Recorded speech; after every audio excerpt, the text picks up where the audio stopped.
You know those days when your entire desk is full of stuff and it makes you uncomfortable all day long and you're like, I could just work better and I could focus if I just cleaned, but then that can't even get done because you're so distracted by the mess that is causing the stress? Yeah, I wish you could see my desk right now. There's hair clips, chapstick, random things that need to be sorted. Every glasses case you've ever seen.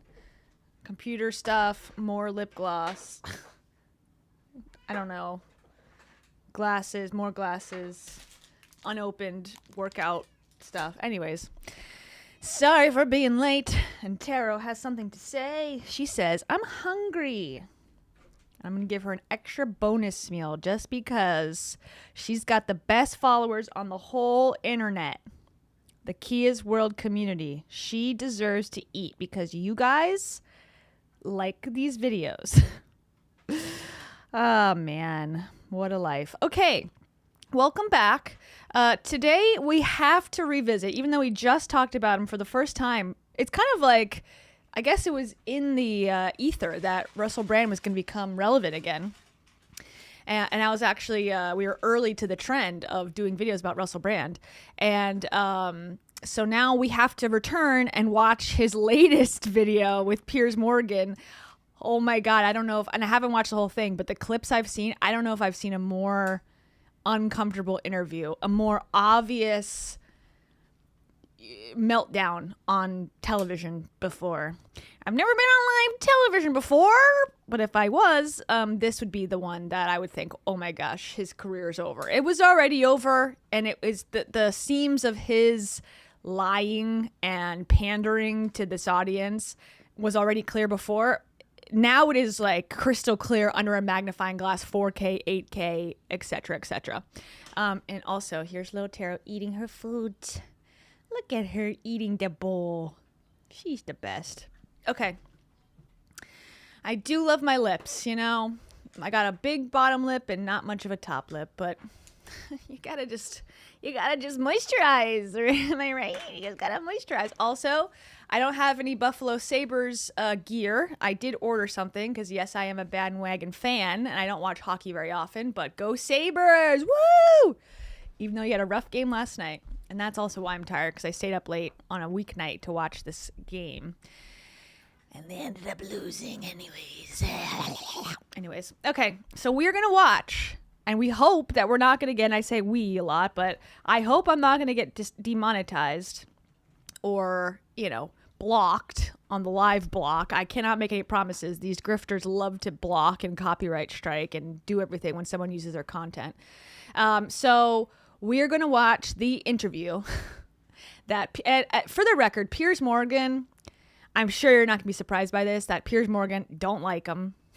He's a agitator. He's not really good at his job. I think he's had some okay takes through some of this more recent stuff, perhaps. Like he might be landing on the side of more reasonable than some others, but that's, the bar is so low.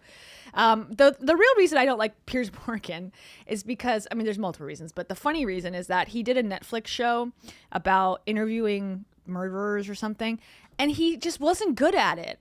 Like, that is prime content for me. Netflix, highly produced prison documentaries, like lock up, docs on whatever channel they used to be on.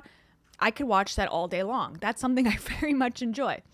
The fact that he made me not want to finish the series, he must be doing something really awful. Just not asking the right questions, just being arrogant all the time. That's kind of his thing. And I don't know if he loves Meghan Markle or hates Meghan Markle, but he's got a weird obsession with her, which is bizarre. So anyways, he's got a lot of issues.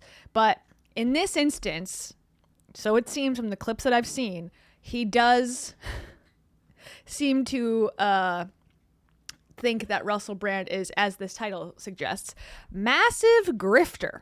Piers Morgan grills Russell Brand on allegations prison. Hello from Mystic, Connecticut. Motorboat emoji. Motorboat emoji. Prison, truth, and religion. And thank you, Brooke. Brooke says, in case you didn't hear, Jamie Kern Lima. Oh, apparently Jamie Kern Lima won like 1,000 podcast awards. I'm like, how? That it must be all rigged. Now I think podcast awards are rigged because there's no way that podcast won anything. No one's watching it, but okay. Brooke says, go Sabres. Hello from Mystic, Connecticut. Is that where Mystic Pizza is from? The Julia Roberts famed movie? I watched that actually recently. Shout out Brooke. Also, I have new Russell Brand branded sound bites. Ready? Allah Akbar. It's an interesting one. Why don't you be reborn like me? Get born again, baby. Okay, another one. I am a broken man, an unworthy man who have done many, many things. Okay, that's the first three. Teaser. We're going to have 1, 2, 3, 4, 5, 6, 7, 8, 9 more to come up. You got to keep watching. Okay, let's go. Piers Morgan, uncensored. Is this not... Wait, I'm blocking it. Is this not the biggest crucifix you've ever seen? Fashionable crucifix. And yet he still is committed to the low cut. Now he has no chest hair anymore, but the low cut crop V-neck.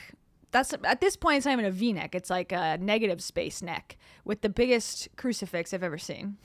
It's not even a cross. It's a crucifix because it's giant and wooden. Anyways, that's what we're working with. But he did put on a blazer and not a woman's robe today. So, this is his going out outfit. So here we go. Piers Morgan, take it away. Like I said, the bar is low. Let's see what he has to say. People think. Hitler. What do you think about Hitler? Great Russell start. Brand means many things to many people. He's the boisterous comic with a silver tongue and a savage wit. He's the eccentric British movie star with big words and even bigger hair. To some, he's a fearless truth seeker. To others, an oddball conspiracist. But whether he's reviled or revered, and it's usually one or the other, almost everybody finds him fascinating. And in recent years, his mutual embrace of MAGA in America has kept people guessing. So too has the very public conversion to Christianity, which forms the subject of his new book. And surrounding it all, of course, are the very grave allegations that he's now fighting, all of which will make for, I'm sure, a very interesting, uncensored interview. Russell Brand joins me now. Russell, good to see you. It's good. Oof. Okay. Also, this set, not that high tech. I thought, Piers Morgan should be able to afford a digital background. The fact that this is New York City flat poster board like he got at Staples, he must not be doing so well. See you too. It's sort of weird to see you in this context because I first interviewed you in 2006, 20 years ago. We sat and did an uproarious interview for GQ. I'll come to that in a moment. We did another big one for ITV, for my life story show about your whole extraordinary life. We did a big one at CNN here in New York when your divorce from Katy Perry was just coming through. So I feel like I've been around your world, your orbit, and I've seen you at lots of events and things along the way as well. But I don't really know you. Like I know a bit about you. And I know you in a media context. I don't really know you. I wouldn't consider myself to be your friend. Panic rushes over Russell's mind. Oh my God, I thought this was going to be a softball interview. I thought we were friends according to him. Oh shit. Because I think he was thinking he was going to get a and he has apparently gotten it. Well, Tucker Carlson published his book. I didn't know Tucker Carlson had books to be published, like under his own publishing house, but I guess he does. So he got a softball interview with Tucker. Megyn Kelly, who once denounced Russell for his actions in sleeping with a 16-year-old girl, apparently has changed her mind and decided, actually, I'm okay with that. It's not a big deal. He's being hunted because of his COVID beliefs or whatever. So she's changed to be supportive of him and gave him a pretty softball interview. And so I think he was expecting this to be in the same vein. And I guess it turned out not to be that way. Or somebody that has an intimate... Oh, that's the setup. Okay, so we'll see. Jinx says, no, that's just the setup. All right, keep an open mind, everybody. I might be being bamboozled right now. Very possible. Never happened before. I'm just kidding. Happens all the time. knowledge of what you're really like. And one of the more interesting things about you, I would say, is that I don't know where the truth lies about these allegations. And I don't want to try and He's pissed. He's pissed already. He's like, you don't know where the truth lies? Truth lies. I don't. Boom. And he leaves. And then he's found guilty on all charges. Thank you so much, Brooke. Brooke says, let's see. Brooke says, yes, that mystic. My wife and I are on vacation, and the highlight of it is watching Kia. I highly doubt that, except that I know it's a little chilly today in that area. So it might be because the chilly spring air is keeping you away from the Aperol Spritz porch in which you belong. So for that, I say thank you so much. You are so nice. And I have to say this. I've never engaged in non-consensual activity. I pray that you can see that by looking in my eyes. Can you see that? I've never engaged in unconsensual activity by looking into my eyes. Okay, one more. Luckily, I wear this magical amulet. Everyone, get your magical amulets out. He's got a different magical amulet on this interview. Excuse me. Thank you, Brooke. And Brooke's wife as well. Thank you. Shout out. find out whether my instincts are one way or another. We can't talk about what's coming in October, the case, for legal reasons. It wouldn't feel right to me anyway to talk about it because you've got to go through the due process. But as we sit here, you're innocent till proven guilty. I believe fundamentally in that principle. You're entitled to due process. Agreed. And to those who will criticise, as I'm sure some will, the mere fact I'm giving you a platform and interviewing you, I say that this matters, that due process matters, the presumption of innocence until proven guilty matters. And so in the This is such a badly shot interview. I feel like I'm blocking in the worst way. context of that, I'm very happy to talk to you. But given I've known you so long, my first question is just, how are you feeling about the fact that in a few months' time, in a southeast London courtroom with 12 jurors sitting there, you're going to basically, over a period of about 2 months, go through a process which could end up with you going to prison for a long period of time if you're convicted. It's hard to imagine on a human level a more tumultuous thing to happen to you. How come he doesn't talk? He stays silent quite a long time, which is unlike him. He's really decided to shut his mouth, at least for now. I've never seen him this long without him spewing something. This is crazy. He's not said anything yet. Not a word, I don't think. Not even given what you've been through in your life. So how are you feeling about it? Tumultuous is a perfect word because it is like a storm. And sometimes I feel like I'm comfortable in the eye of the storm where there can be calm and at least the capacity to observe. And at other times it feels all-consuming and frightening and pressurizing, like a storm also would be, in almost every conceivable way. I was just thinking, as you did that introduction, I reckon you write your stuff yourself. Do you write the introduction? I have a writer, actually. Oh, well, when you sort of the sort of variation that was introduced, like he's revered or reviled, and His writer's named Chachapati. He's a very famous writer. He's up and coming, some say. And also Claude and Jiminy. sometimes I feel like I'm all those things, like a truth teller or silver tongue comic. And wow, I think it's a really good place to begin. One, how are you feeling? And also the principle of the presumption of innocence, because I think we are living in a hazy, fluxy time where people are very uncertain about truth in the broadest possible way. People are very uncertain about information in a way that feels like we're all navigating a quicksand and a new territory and a new terrain. And what I'm most interested in and what feels resonant to me, and I enjoy and appreciate at least your declaration of a kind of a lack of intimacy. And the reason for the lack of intimacy is I feel that in a way, Piers, because we're both English, we're around the same age, and we've both been in and They're around the same age? How old is Piers Morgan? Russell Brand's 50. We figured that out last time. Piers Morgan is 61. I guess that's around the same age, I suppose. 11 years his senior. Around media, I sort of see in you this kind of, and don't take it because I'm going to play exactly the same thing to myself, this kind of cockroach power of like moving through these dreadful, dreadful worlds, and somehow here you still are online with your own show, riding the wave of how media is operating now. People don't get to do that if they're a nobody. People don't get... Okay. Weird backwards compliment, backhanded compliment. You're like a cockroach because you stick around and still have a platform. I mean, same with Russell. I would say, I guess that's what he is saying. The both of them are cockroaches to this media landscape. They get bombed and they get, canceled and they return on Rumble. Also, this is, you see on what he's brought with him. He's brought his book, How to Become a Christian in 7 Days, with the flies forming the cross for some reason, still unclear as to why.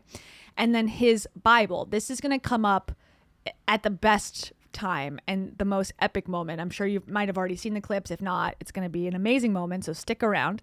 But there's all these dog-eared pages on this Bible. This is the exact Bible, and he confirms it, that he brought with him to court. Okay.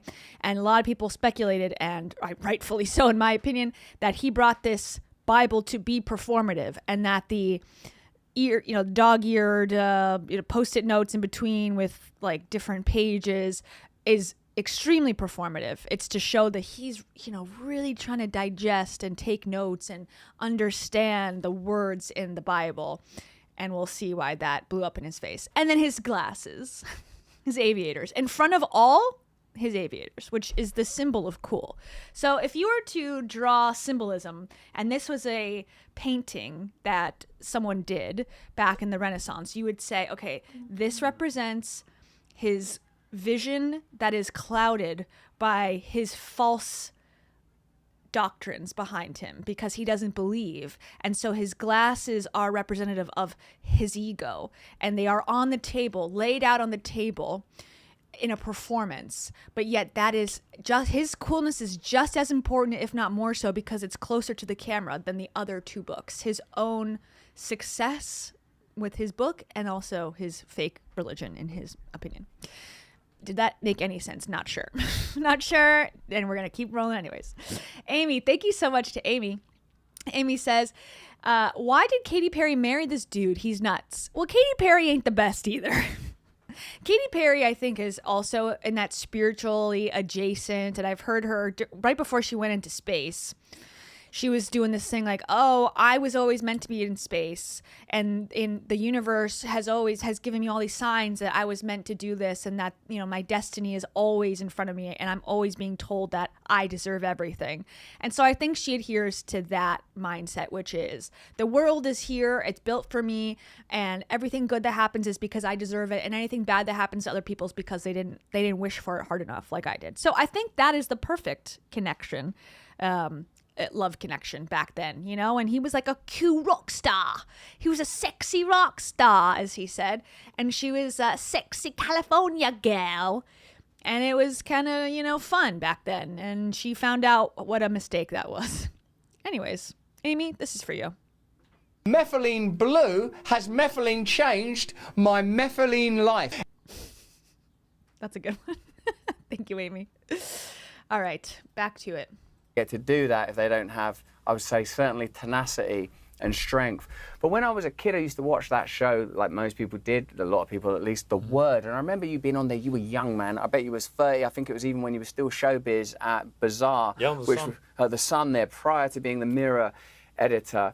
And I remember my mate at the time, we were like potheads and that, like saying, I like him. He was saying, when we're famous, because we weren't, and he still isn't, God love him though, but why not? Because that's another thing about when you move through many worlds. You see, well, who are the people that make it? Who are the ones that get churned up? Who are the ones that get elevated? Who are the ones that get destroyed? Who are the ones that get investigated? Who are the ones that don't?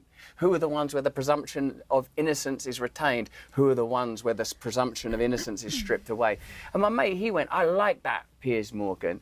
And I liked you too. Just as a person on the TV, on The Word, sat behind a panel, probably judging some audacious and absurd thing, because The Word was all about people exposing their genitals and sort of the late night vulgarity. It was also sort of a kind of TV masterpiece, wasn't it, really? Anyway. Sorry, I talked too much. I forgot what he's talking about. He's saying he used to like Piers Morgan back in the day and his friend also did. Okay, cool. The question Piers asked originally was, how do you feel about everything? And now Russell's like, I like you, Piers, and here's the reasons why. Then I would read The Sun every day. I would read The Sun every day and read your showbiz columns. And I kind of really liked that. And then when I sort of saw how you had maneuvered through these worlds, becoming Mirror editor as a very young man, weren't you, in your 30s?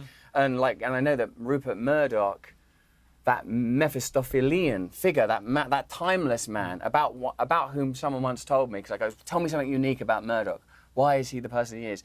And this person goes, he lives like he's never going to die. And if some decision don't go his way, he's patient and he's cool. Oh, the merger's not worked out. It will work out. That's the power that a man can have to, in the case of Rupert Murdoch, one would say, influence significantly the trajectory of a nation, even in matters such as elections or wars. And I am not following at all. And this is what I said last time, is that he's lost his touch. He's always had this chaotic language and this chaotic energy, but it all sort of made sense if you slowed it down and really heard what he was saying. It came off as like, oh my gosh, I can't follow. But if you did want to follow, you could. Now I feel like he's got the energy and the same cadence, but now it's not making sense deeply. So, in a sense, Piers, of course, as like Russell Brand from Gray's Essex, some bloke who was a crackhead and a heroin addict who married Katy Perry, who's now really just a married dad of 3, but also deeply fascinated with truth. I am fascinated with truth. And I believe such a thing is possible. I don't believe that at all. He's fascinated with attention. He's fascinated with media. He's fascinated with selling and profiting. That's what he's obsessed with, in my opinion, with himself at the forefront. He does not want a behind the scenes role. He wants adoration, ego boosting money. That's his obsession, in my opinion. I don't believe in the post-structuralism. I don't believe that, everyone's got their own subjective truth, because I believe in God. Now, so with something like this impending trial, which you sort of, when we were chatting before, described as the elephant in the room, it's sort of like, it's sort of awesome. And I mean that literally. I mean, it induces a terrifying, glorious awe. Because, like you, I look at the news the whole time, right? And I'll look at a story like what many people would refer to, and you would refer to, as a genocide in Gaza. And I think, wow, we consume so much information now. I find it hard even to connect with the human beings. Like, I can't take it when I see, and this individual father has lost this individual child. When it gets that close, I can't really even take it. And say a story like this one, because I have a strong instinct, and I'd love to have the conversation I could have with you about how media operates, how media selects, how media deselects, how media targets, that media is not neutral, particularly traditional, conventional media. We're doing this interview in an Associated Press studio. The Associated Press is a sort of a bastion of neutrality with how it's regarded, but if you investigate the inception and funding of the Associated Press, you will discover that it's like all media, it has a telos, an intention, a function. It's there for a reason. And you and me, we've lived in that world. We know things a lot of people don't know. You know stories that if they were printed would blow some of the world's biggest stars out of the water forever. We know that. Like what? Give me an example. Like, I don't know what stories he's referencing. I don't believe it. Because the way that the media is set up is that the more salacious or the more juicy or the more exclusive, the better the station profits. So why would they be incentivized? I mean, yes, the National Enquirer and stuff, that's one thing, or tabloids, they are much more skeevy, but national news typically would want to break any big story. So I disagree. And I also did see the one hand touching, Russell putting his hand on Piers to probably simulate closeness and to maybe even subconsciously try to get him to, as this interview advances, we're buddies. We're buddies. Here, I'm just putting my hand on you, buddy. I really like your column in The Sun. Yeah. You think Russell Brand's reading the newspaper or ever did? Ever? When he was a crackhead, self-diagnosed crackhead and heroin addict, he was opening The Sun every day to read Piers Morgan's whatever Hollywood column. Yeah. Give me a break. Okay. But anyways, continue on. Live in that world. And more and beyond celebrity gossip, even though, gosh, to this day, people are fascinated and allured by it. Important stuff, man, about corruption and the world's most powerful people. We know it, and it's hard to communicate it. Sometimes it's difficult to corroborate it. Sometimes it's imprudent to say it because of personal reasons. You've got to survive in this world. You have survived in this world. Where I am now is I feel like I've been on trial my whole life anyway. The whole thing's been a trial. I'm just some kid from Grays. I've been a heroin addict. I'm the only child of a single mother. The whole thing's a trial. I go to jail. The thing is, I believe in God. I've always believed in God. It is different to believe in Jesus. It is different, and I'm really aware that some people just think it's... But have you thought about the reality of losing your liberty? Yes. Of, night one in a cell, and that's going to be your life for a few years. In other words, the worst case scenario, which everybody who faces a criminal trial has to contemplate. And all of us. Of course. All the time. Of course. Every day. But have you thought about... I do agree with this NLP comment, Jinx, that he really is, and I don't know if it's, again, subconscious that he's figured this out as through trial and error, that this is the way to get people on your side, or he's been trained by somebody to do this. I guess I think probably the latter, but he is really... going on a rape trial is not that big of a deal. It's not that crazy, actually. When you really think about it, I've been on trial my whole life as the son of a poor family living in London and being a former drug addict. So really, this is not that crazy. And if you liked me 10 years ago, you should like me now, because I was technically on trial back then too. So it's lessening the seriousness of what has just transpired, which is he's facing potential prison time, and also these are elevated allegations that put him in a new light. He's trying to make it seem like this is not a new light. This is something I've always been doing. And then the second thing right there, right before I stopped it, was, he's saying, like, have you ever really thought about what it's going to feel like if you do go to prison? He's like, well, everyone technically could go to prison at any time. It's like, no, actually not. I mean, yes, you kind of could find yourself, anyone could be in a position where you're in a car accident or something that causes like some horrible thing, but this is quite different than that. So yes, sort of, but it's asinine to say that, like, oh, this is everyone every night is thinking about a real possibility of going to prison. I mean, he is in denial if he really believes that, and I think he's trying to really put himself in as just a normal guy, even though he's not a normal person. At that moment, if that clanking door shuts and you lose your liberty, how you would deal with that? I will be with God wherever I am, and of course I would prefer to be with God with my wife and my kids. But this is what I have to do. I'm not saying that that's not a difficult image, and a difficult thing to contemplate. Of course it is. But in fact, actually what I was trying to get to, but I recognise I pirouette some when I start talking, was the hardest thing is knowing that in spite of all the potential reasons that I'm in this situation, that there are people in this world that feel so aggrieved about their contact with me that they are willing to go through this process. That is a very difficult thing to countenance, and a real challenge, and something that in whatever ways are necessary must be addressed. And it is comforting to think that there could be justice, that there could be. We are going to find out the truth, and we're going to deal with the truth. Because actually, I am not afraid of the truth. And if the truth is I am going to prison, then my job will be, do not be afraid of that truth. That is what you are going to do. When I interviewed you for GQ, I went and found it yesterday. Oh, yeah. Oh, my word. Tell me, darling. Literally 20 years ago. It was March 2006. We met at a trendy bistro near Tottenham Court Road in London. That was the first time I'd ever interviewed you. You were 31 at the time. Wow. And I was quite So a year before that, because, okay, when he was 31, a year before that, when he was 30, he's admitted to this now, to sleeping with a 16-year-old girl who was in high school at the time. So when, within a year of whatever he's about to say that he said at this interview, he was okay with and sleeping with children or a child. Now, that is the age of consent in the UK, so it seems.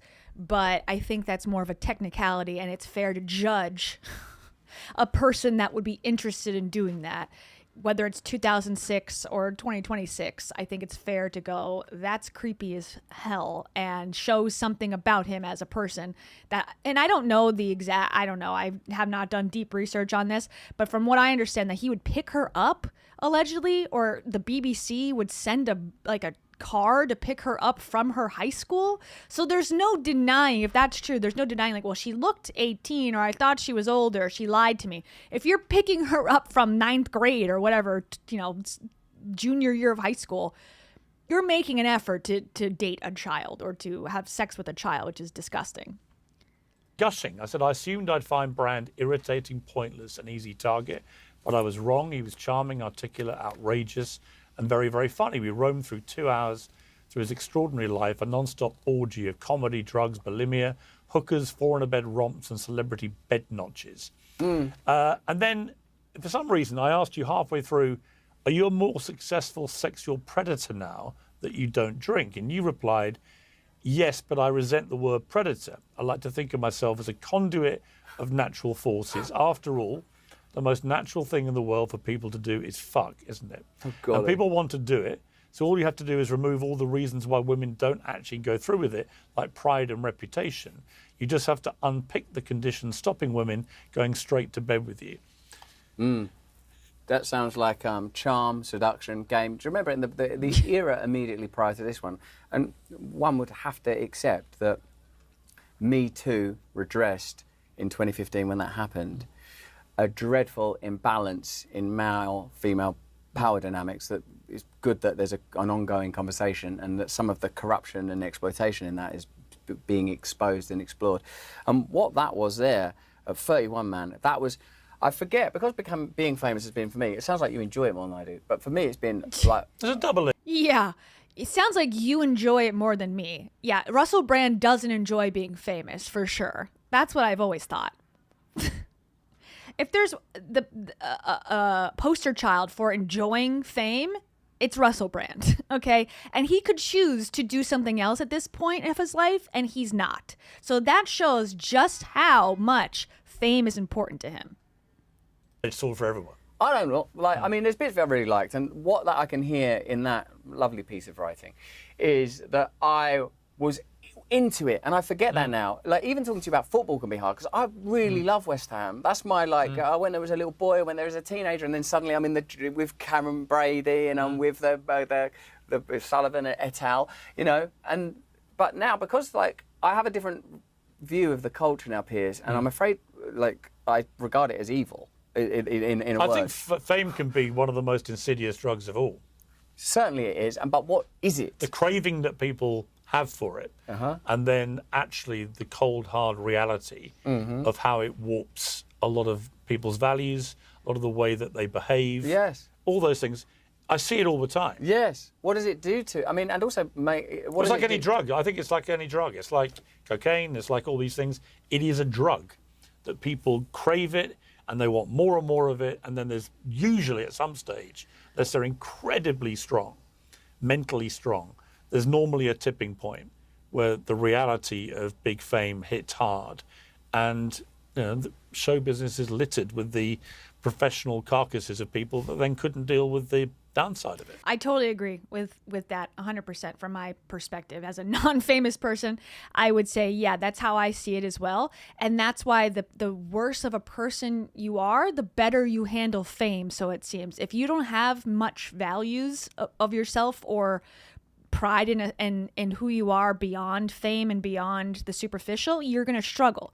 That's why I think people who are kind of, I don't believe in evil or whatever, but like people who tend to be just narcissistic and to be self-absorbed and self-obsessed and mean to others, they will survive fame and continue to be in the spotlight because that's the type of person it takes. A regular person who kind of is probably a good is going to struggle in that environment and struggle in the fakeness and struggle in the ass kissing. But people who are messed up will thrive, actually. I think that's Russell, probably Piers as well. Maybe if we replace the word drug with stimulant, it becomes clearer to understand that you are stimulated by your own fame, by your own reputation. Now, even a person that's not famous, and obviously most people aren't, except for Warhol's perspicacious and proverbial 15 minutes, which of course has happened now. Huh?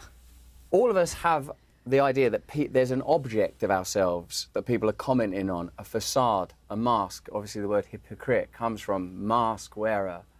Now, you have an identity in public, I have an identity in public, and what I can hear there, man, and it warms me, is I was being 100% honest. And I'm being 100% honest now. I'm not afraid of the truth. So if justice is real, if telling the truth is how a person's meant to operate, I was telling the truth then. And I can I can feel that. I mean, 31, you know, that sounds like a 19-year-old really, but I was stunted in many ways, like a lot of crackheads and smackheads. You kind of formaldehyde yourself in addiction somewhat. And that's like someone that's, I remember the rush of first becoming famous, of the glory of it. Not only the superficial glory of like going from being poor to not being poor and going to like, oh, it's embarrassing and difficult to chat up women to, oh my God, look at this. But also the sense that a world that had been saying, no, you can't, suddenly we're saying yes. Like, yes, you can have a TV show. Yes, you can be on the radio. Yes, you can have a book. Yes, you can. Yes. Like, it was sort of beautiful. There was something about it that was amazing. I mean, creatively. I mean, like that, to be able to do, you know, to have an interview with you and to opine and for someone to care when you've felt very small all your life, like I think a lot of people probably do, because I think this world makes you feel small, indeed makes you feel irrelevant. Just like if I'm not famous, if I'm not sleeping around or driving this car, I'm sort of really curious about, like, say the thing with you and the lad HS Tiki Toki and Andrew Tate, these sort of new stars that are post the era that you and I are from. I really highly regard their boldness, even in both of the instances just cited. Yeah, great role model to bring up that you admire. Andrew Tate. I don't know who the hell the other people he's talking about, but yeah, what a wonderful example to pull parallels to yourself. I really appreciate their boldness. Okay, great. Bold men. I like that. But they are still advocating for a set of values that clearly I advocated for in a somewhat more camp way, even then. That if you aren't sleeping around with a bunch of women, you ain't worth much. And if I can get one thing across to you today, I want it to be that being in Christ and like being in God, it gives me the strength to recognize, you might have to go to jail, but people go to jail. That's the thing that happens to people in the world, and people go to jail that shouldn't have gone to jail. What I find, he needs media help. He needs a lawyer. Stat. And honestly, no, he shouldn't, because I think the truth is coming out about him because he thinks he is above people's own eyes and ears. You know, he thinks he can manipulate everybody into thinking the way he thinks, which is, yeah, I probably did this stuff, but it's really not a big deal. And, you know, other people are worse. And I've learned my lesson by becoming a Christian, so everyone should just forgive me now for my sins when I was a crackhead. And he's going to really push on that, oh, it was drug use that was fueling anything that bad happened back then. And, you know, it's not really who he is now because now he's a Christian. And again, when we get to the Bible part, you'll see just how much of a Christian he really is. Like, it's embarrassing. We'll get there. And most sort of interesting, when I read that GQ thing, it was like all the things I said. It was highly entertaining, made me laugh out loud. It did again when I read it the other day. But obviously you read it with a slightly different context given what's happened to you. You're very, like, honest, open, brazen, some might say. You admitted you slept with thousands of women, sometimes 2 at a time, 3 at a time. You were very like, this is all a bit of a laugh. And you were taking a lot of drugs through the late 90s, early 2000s. And my question for you is that obviously you're facing these serious charges. Obviously you've been emphatic and consistently emphatic in your denials that you've done anything criminal and that anything was... He looks pissed, obviously. And the thing is, yeah, doubling down on saying, no, I would... I think he should just say, yeah, that's... If it was me and I was a PR spin person, my tactic here would be, yeah, I love having threesomes. I loved having whatever. I still do if I wasn't married, but whatever. I took a vow and now I've changed because I'm also in my 50s now and things are different. But it was always consensual. I would never ever do what they're accusing me of, which is, rape. Because it's not a crime to have sex with a lot of women if they're willing. But the issue is it seemed like it crossed over into coercing them, tricking them, raping them in cases on a pretty fairly wide scale. So it seems there's like 6 accusers, I believe, in this trial. So he's really putting his foot in his mouth saying, well, I didn't even like that. It's like, you're lying. No one's buying this. Was non-consensual, which will be the key determinant of your liberty, actually, whether a jury agrees that this was all consensual. That's the question. Putting aside the morality aspect, and we'll come to that, which is an interesting, different discussion, but it's not about crime morality. It's a court of public opinion, perhaps, but it's a different thing. But my question, I think, looking back on it, and the lifestyle that you've talked about very openly now, looking back on that and saying, look, I was out of control, taking all these drugs, sleeping with all these women, whatever, is how can you be sure that your own memory is good, is sound, is reliable, is truthful? Most people who've slept with thousands of women and taken barrel loads of drugs and led this incredibly hedonistic lifestyle, I would think if I interviewed them and asked them to name even what year it was, would struggle to remember. Can you be certain, if you're honest, that your memory is completely sound, accurate? 100% fair question, in my opinion, because I had that thought too.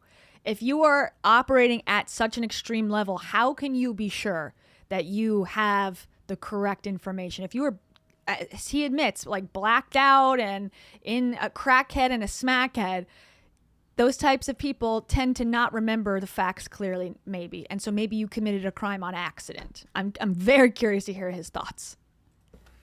Do you remember half this stuff? Well, yes, I can be honest. It's a relevant question, isn't it? Of course it is. Yes, I can be honest, and I am honest.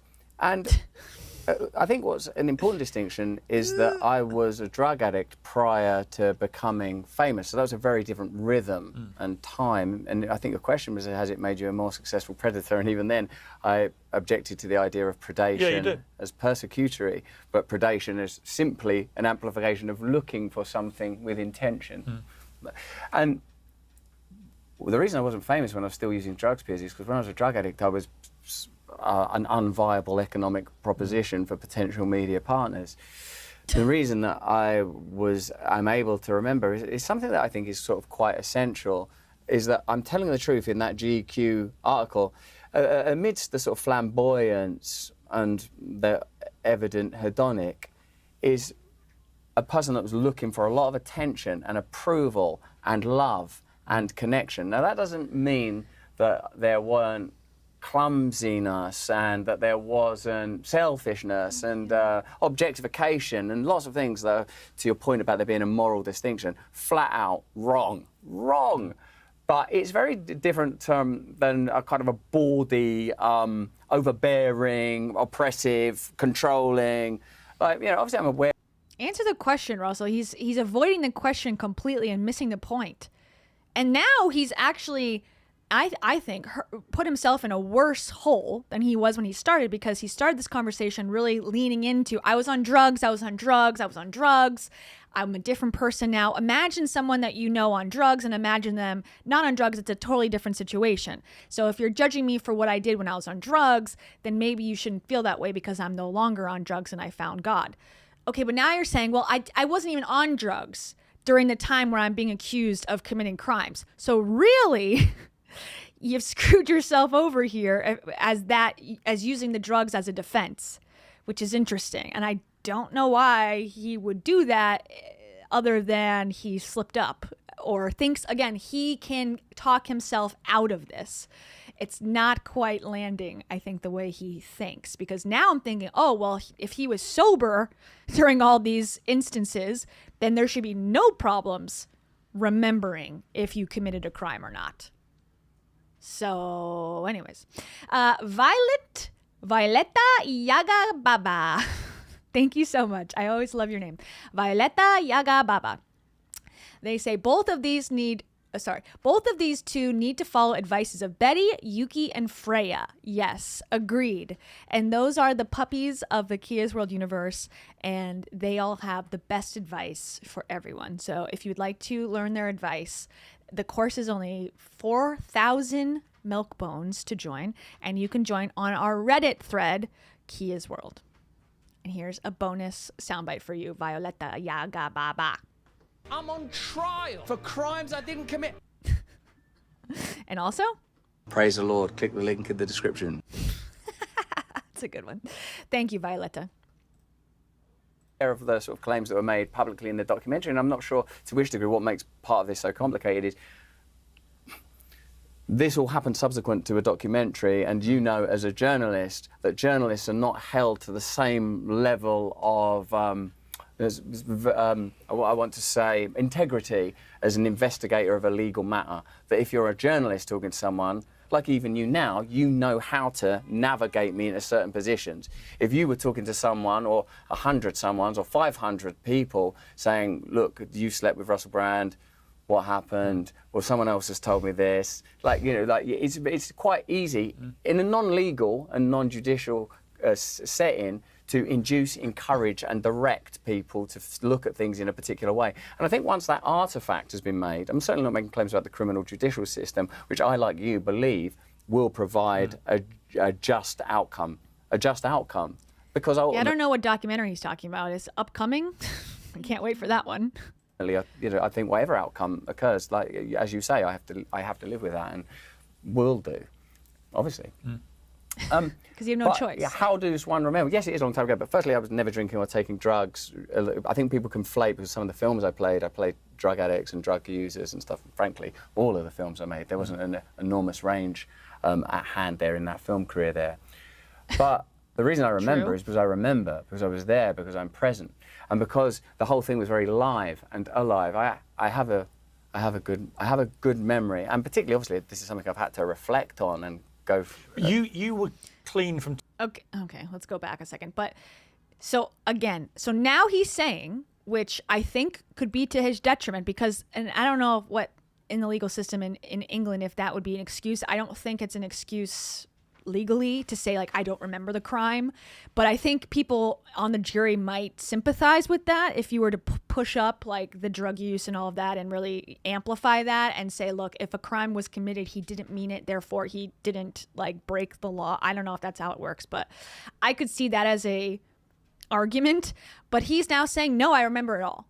So he's doubling down, tripling down that, okay, any evidence that these people have, it's not a confusion, it is what happened, which is an interesting thing to do when you're on trial. Hey, maybe he wants to go to prison. Megyn Kelly, in her interview, and I didn't watch the whole thing, but I watched clips. She said, maybe this is God's plan for you, is to go to prison, and to teach the men of prison about, Jesus. And he looked at her like, you bitch. Kind of, maybe we can watch it after this.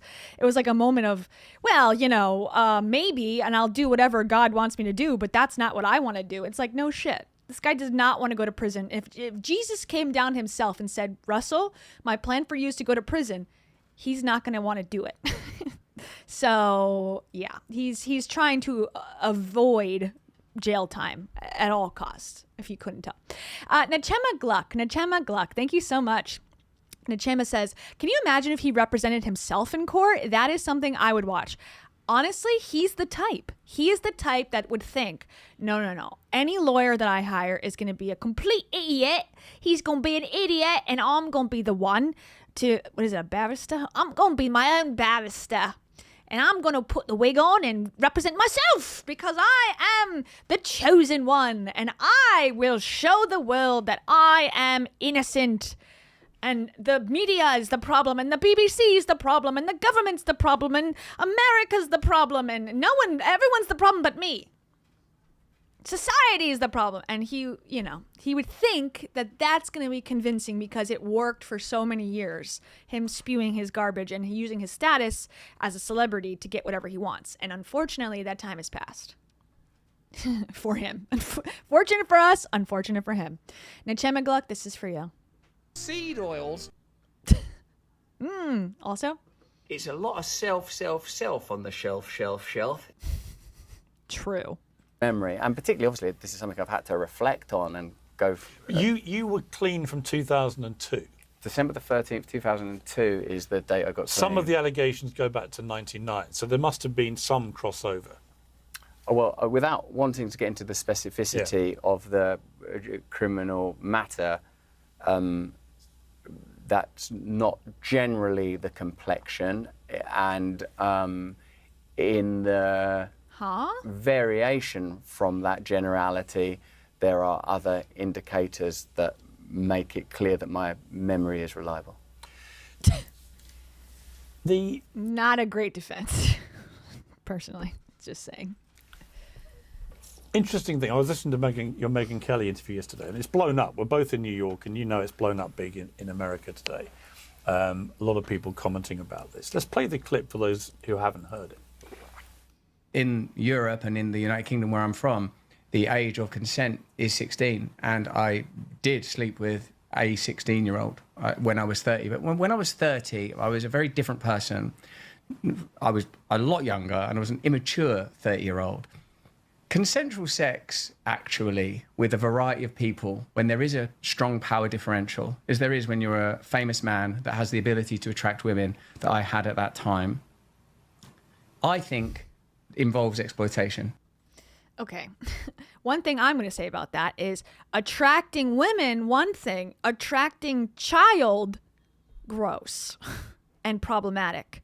And also, were the women not enough? I think that's the self-reflection that he will not do, but should do, as to if you truly were, which it seems like he was, a man who could have sex with anybody, why then go for a girl, a child? Look at yourself in the mirror and go, why did I do that? Oh, well, it's legal. Who cares? You have supermodels, you have pop stars, you have every other possibility. If it was just about sex and it was just about being cool, why are you doing that? And so then that puts into question everything else. Like if it's, I don't know. If the typical stuff is not what he's after, which is consensual sex with women, that to me would open the door of, okay, well, he doesn't want that. He didn't want that. Maybe he is after these alternatives, which is non-consensual and younger. Anyways, I don't know. Let's see what Piers has to say. What's been interesting is the way that's played out, because you were right in what you said. It was perfectly legal for you to have sex with a 16-year-old girl in the UK. That's the law. Mm-hmm. In America, here in New York, for example, the age of consent is 17. So here it would have been a crime had you done that here. But I looked at every... And look past the crime part, because I agree. A crime is a crime. The laws are the laws. The line in the sand is there, and we should respect it. As horrible as it could be, I do think if that is the law, then that you can't say, well, he should put him in jail. It's like, okay, well, that's not how it works. But it's just gross, and it does show something about who you are as a person. So I'm curious to hear what he has to say. State in America, because I thought it was an interesting. I saw some people commenting on this on social media. In about 30 states in America, the age of consent is 16, the same as the UK. I'm not even sure most Americans... What are those states? Can you write them down for me? I might want to check them out on my tour of America. Can you tell me which ones they are? ...are aware of that. About another dozen states, it's 17, another dozen or so, it's 18. So there's no uniformity around America, but actually... in the majority of states in America, it's the same as the United Kingdom, and therefore would not be a crime. Now, again, people can take a moral view about it. I think you took a moral view about what you were doing then. Interestingly, the GQ interview happened when you were about that age. Yeah. So it was going on then. And you use the word exploitative. Some people I've seen latch onto this and say, well, yeah, so he's, he knows what he's doing is wrong. He knows that that was wrong. What is that line for you between exploiting, as a 30-year-old man, a 16-year-old girl, to the point where it becomes criminal potentially? What is that line for you? I suppose it's consent, Piers. Right. That the age of consent means in varying ways in different places. Well, she was saying that it's not even just the age of consent. She it's from my understanding that she says it was not consensual, at least every time. That there were instances where she said no and he persisted on. That's my understanding. People have a understanding, which probably isn't wholly accurate and reliable, that at a certain age, a person is able to make a consensual decision to smoke a cigarette or vote or have sex or gamble, and these things vary according to jurisdiction and type of law. And in the place where I was, both emotionally and spiritually and geographically, that was a legal thing to be doing, but not a morally sound thing to be doing. I've been struck by a lot of people on the conservative right in America are furious about what they perceive to be a revelation. It wasn't a revelation to me because it's been talked about before and reported widely. Are you taken aback because you've moved here, you live in Florida, you've sort of embraced the MAGA movement to a degree? Sort of. No. Completely. Not completely, but to a degree. In my opinion, completely. Or he's trying to make it seem like he has completely. And look at his smug smile. MAGA. That just makes me smile. You've written a book, How to Become a Christian in 7 Days. And you obviously are a different person now. There's no question of that. But are you taken aback by the reaction to what you said to Megyn Kelly, the fury from a lot of people on the conservative Christian right here? I'm surprised all the time by stuff, but if people think it's wrong I'm a Christian and I'm serious about it. I think that the only safe place to have sex is within marriage, so I agree with them. God, it's so funny. It's so funny to hear that from someone who's had sex with thousands of women allegedly, and to go, well, the only good way to do it though is to be married. It's like, okay, well, you got it out of your system, I guess, before you made that choice. Great. I agree with them. It's very difficult to. You asked at the beginning of our conversation, what are the challenges? Well, the challenges are a criminal judicial proceeding that's about law and consent, a PR situation that's about people's feelings and sentiments that often cross over, what the compromises and flaws are in a media, judicial and legal system that are plainly somewhat symbiotic and porous. There's a lot of different things happening, but I think probably the simplest thing for me to focus on is, should I have been doing that? And the answer is, in retrospect, no. And what's a bit difficult is how we all, and I presume you're the same, feel like, well, whatever we did in the past, it's made us the person that we are today, and it's difficult to make that claim when you have to acknowledge that your actions have caused distress. The girl concerned in that story, we can discuss that because it was from the documentary and it's not part of your legal case. What documentary? I need to find this documentary. And I know he's probably panicking also because he's like, oh, shit, I said I couldn't talk about certain, aspects of the case because that's kind of a blanket protection. People can say, like, I can't talk about ongoing charges, even though they'll never talk about it. And that's just a deflection to not have to answer the question. But I bet he's panicking now. He's like, well, technically, this is not part of the legal proceedings. He's like, oh, shit. Great. I got to answer to this now. So far, I think Piers is doing a good job so far. He's, keeping him comfortable enough to want to speak freely and openly, but he's not, buying the bullshit totally at this point. Now, of course, I could be wrong, and this is very early on, but so far, I will give him the benefit of the doubt. He's doing a fairly good interview. And thank you to Nakey Chills. Thank you so much, Nakey Chills. Nakey Chills says, as someone who watches things on at least 1.5 speed, Russell's slow talking is killing me. Love your Team Gear, Kia. What a sports supporter. Go Sports! Go Sports! Go Sports! Now, do I know anybody on the Sabres? Tucks. No, I don't. And I know I'm a bandwagon fan, and I'm sorry. But I'm being honest. Here's my honesty, guys. People don't want to be honest anymore. I, for one, though, am honest. And I don't know any of the players on the hockey teams of today. I know Wayne Gretzky, okay? And I know Tim Horton, okay? And those are the greats that I will cherish forever. Outside of that, don't know. Would love to know. Will I ever look it up? No. Thank you, Nikki Chills. And for that I say... We are in a holy war. That's what he wakes up and says to his Rumble supporters. We are in a holy war. So make sure to buy creatine. I'm on trial for crimes I didn't commit. Thank you, Nikki Chels.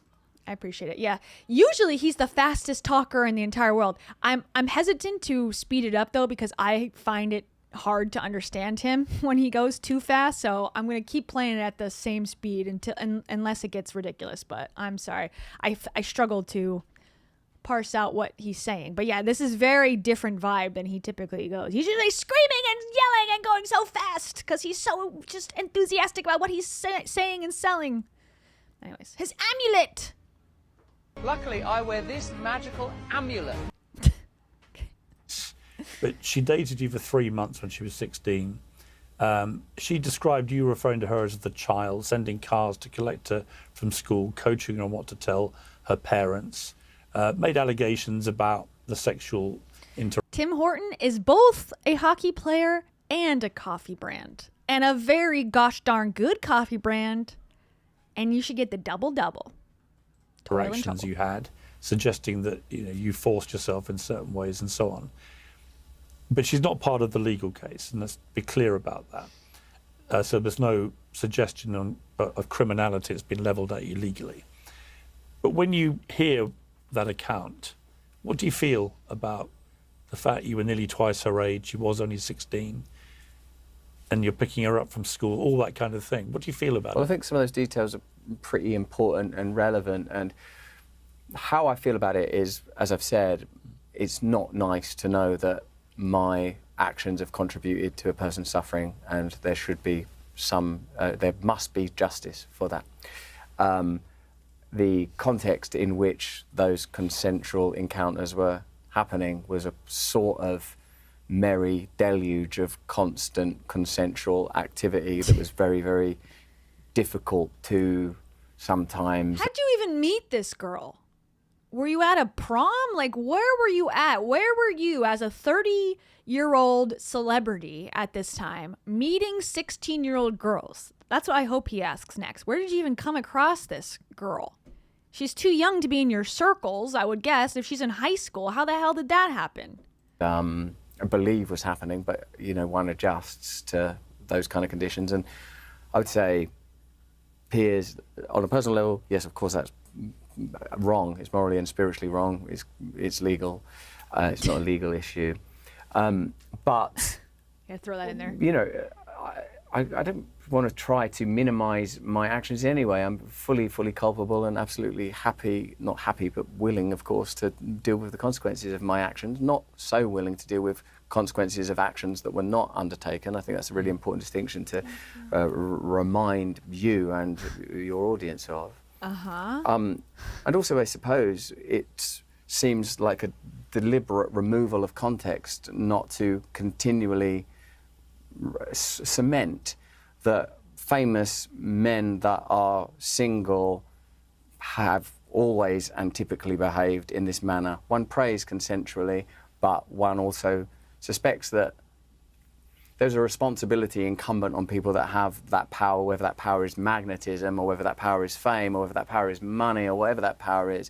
It's not very easy to live a moral life in a culture that really openly rewarded. Were you still at the Sun when I was being Shagger of the Year? This when I was being, I was literally being given awards for it. No, I mean, so of course it's really terrible. I'd actually left the Sun, but the Sun. He's making this so much worse for himself. Man. He's now trying to say, and I'm going to get to your comment, Brooke, 1 second, sorry. But he's trying to say that, you know, he was being celebrated from, you know, reputable media sources for being a promiscuous guy. Okay, I agree. It's creepy and weird that we did that as a society, or that would continue to happen. However, again, why was she 16? You could have had consensual sex with millions of women, yet that's not what you did. So that's the question. And that's why Piers' original question was like, there's a lot of backlash because she was so young and you were 30. It's not just the fame. It's not just the power dynamic. It's a child. So what about that? And he's not answering it in a satisfactory way. He's like, well, the son should feel bad because they were encouraging this behavior. I don't think the son said, yeah, go sleep with teenagers. Go sleep with children. We love that. I don't think they did that. And that's the difference.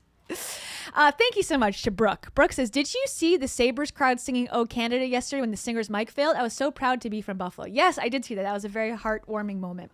And that's something that people, I think, was it Tucker Carlson or somebody was making like a joke about how the Sabres, they always play the Star Spangled Banner and "Oh Canada" for every game because Canada is right over the border in Buffalo. It's like 20-minute drive. It's very, very close. So lots of people come over the border from Canada to watch the games. And that's where I lived. I lived over the border in Canada when I lived up there. And like we would do that. My mom worked in Buffalo, you know, as a teacher, and then she lived in Canada with us. So it was like kind of the culture, and it is the culture still. It's now not as laid back as it was. This was back in like 2000 before obviously the terrorism and all that happened and things got a lot more strict. But anyways, so people were making fun of it. Like, why don't they play the Canadian anthem? They're not a Canadian team. It's like, well, because Buffalo is a good city and the people there respect their neighbors, unlike what the government wants you to think, that, you know, Canada is somehow our enemies or whatever. It's ridiculous. And so, yeah, the whole crowd was, you know, finishing the song. And they say, so Buffalo, and I'm sorry if you don't care, but Buffalo is like, the motto is like city of great neighbors, I believe it's like great neighbors is kind of like the lore. And so, and I believe it. It's so true. Everyone in Buffalo is so nice and so caring. And of course there's exceptions, but like overall, I do believe that's accurate. It's like, you know, wanting to help out and help each other. And that's kind of like Western New York as a whole. So shout out Buffalo, Brooke. Yes. Be proud, girl. And also, we have a lot of really great friends from Canada. That's what all the Sabres fans were saying. And also, one of the things that fascinates me about you is that you're from Canada. That's what everyone's thinking about me right now. And also, show up at his house. And also, I'm sorry you're upset. Thanks, Brooke. Okay, back to it. Had an award called Shagger of the Year, and you won it a couple of times, I think. 3 times. And it was, yeah. Some of the glory's faded. Right, but it was... Amidst the rape allegations, the Shagger of the Year titles do not seem quite as valuable, I'll have to confess. Right, but... Okay, and he's making a joke that's actually kind of comical. It's the most comical thing he said so far. But it's like, not the right time. It's not the right time because this is a serious thing. He's not even taking it seriously, really. He's making a joke, and this is, I think, where he can't control himself at all. Some of the shine's come off. Well, the point I would make is, at the time, everyone embraced it as good fun. You were seen as this big shagger, and it was all very funny and entertaining, and nobody at the time was coming forward to say this was rape, sexual assault, or anything else. And that was the context of that time. Yes.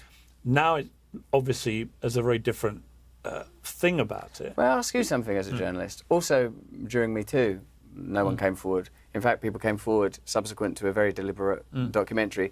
And I feel that, therefore, it's difficult to remove the documentary from the chronology because it's sort of an important artifact in there. And we'll point that out and how difficult that makes it, even our conversation, the idea of a fair trial, an ongoing conversation, because I would say literally precisely the same behaviour that was lauded, consensual, excessive sex, was reframed when it became convenient, appropriate and useful as non-consensual, and now we have a method and means for a dealing with a potentially difficult situation. I wouldn't be so... So what he's saying here, in my opinion, so I just looked it up finally. Sorry, I could have done that the whole time. There's a 2023 documentary about Russell Brand called Russell Brand in Plain Sight, Dispatches. And it looks like it's a BBC, Channel 4, in collaboration with The Times and the Sunday Times. A 90-minute film investigated allegations of sexual assault, rape, emotional abuse, and controlling behavior against the British comedian and media personality. Following the broadcast, the documentary sparked a police investigation in the UK. So it was the result of a long-term joint investigation by journalists who looked into Brand's behavior and the open secrets surrounding it within the TV and comedy industry. The documentary featured testimonies from 5 women who alleged they were abused by Brand between 2006 and 2013 during the height of his fame. Okay, so what he's saying is, why didn't it come out? I guess it's on Apple TV. Oh, gosh. Great photo. Oh, there's multiple episodes. Wow, season 1, episode 1 and 2, an hour 18 minutes. Okay, I need to get on this. I need to get my Apple subscription back. It's a perfect excuse, right? Now he's saying, well, why didn't these women come out when Me Too happened? Why didn't these women accuse me back in 2000, whatever? And that's a very typical tactic too. Why did it take so long for you to come out? Sometimes I feel like women don't come out because they don't want the fame, ironically. They don't want the stigma. They don't want people saying they're lying and they're trying to be fame seekers and 15-minute, whores or whatever. They don't want to deal with it. And a lot of times the journalists have to kind of convince them as to why their story should be told and why they don't need to be afraid. And hey, there's 5 other women. You're not going to look like you're on your own here if you do want to come out with your story. So sometimes it takes that push that, hey, something might be done about this, versus putting out a tweet and going, yeah, I was assaulted by Russell Brand. I think that is a difference. But anyways, that's the documentary. I want to watch it. Grandiose is to suggest that I am the situation. The situation is something that you do know a lot about. Media has changed from centralized media with a degree of centralized control. Oh, so what he's saying is that they came out with this documentary because the media, Channel 4 and the Times, whatever, they decided collectively that the media was unhappy with Russell's COVID and MAGA beliefs and that they wanted to take him down. Now, that's what he's inferring here, in case you didn't know. So it's not about the women, it's not about the accusations, it's about the timing of it because they didn't like what he's saying, so now they want him to be destroyed. With rare anomalies, but let's take the COVID example as primary. If you were working in mainstream media during COVID, you would have a pretty prescriptive approach. Indeed, you had that approach. Subsequent to COVID and amidst the pandemic period, inquiries and questions were made in real time. In fact, I participated significantly in that. And it's a matter of public record that Logically AI, who worked for Moderna, Pfizer and the British government, dealt with my content, de-amplifying, commenting on, and indeed the 77th Brigade, a PSYOPs organisation that primarily works in foreign territories with the British military during the COVID period, worked in the UK to, and this is a direct quote from I think the Times, take down social media influencers. Now, there's an obvious clear distinction between my reckless, lascivious conduct, about which I was open and honest, indeed your own words demonstrate that, contemporaneously, and the obvious retrospective damage that's now done. It's difficult not to imagine that a documentary made in the midst of my own conflict, ongoing conflict with mainstream media, which, to be plain and frank, I regard as akin to evil. What I mean by that is I think it primarily exists not to give people true information, but to maximize people's vulnerability and the ability of powerful interests to exploit and control people. Can I just, on that point? Yes, you can, but remember, be careful because of the legal situation. I just want to land fully that when a country and a country's media treat its own population as a kind of invaded and occupied territory, we should pay attention to that. That there was a military operation took place in this country, the United States, and in our beloved country, the United Kingdom. And there's a reason now, Piers, that people from farmers to the white working class to almost every aspect of British public life is alive and... Not the white working class. Also, what is it...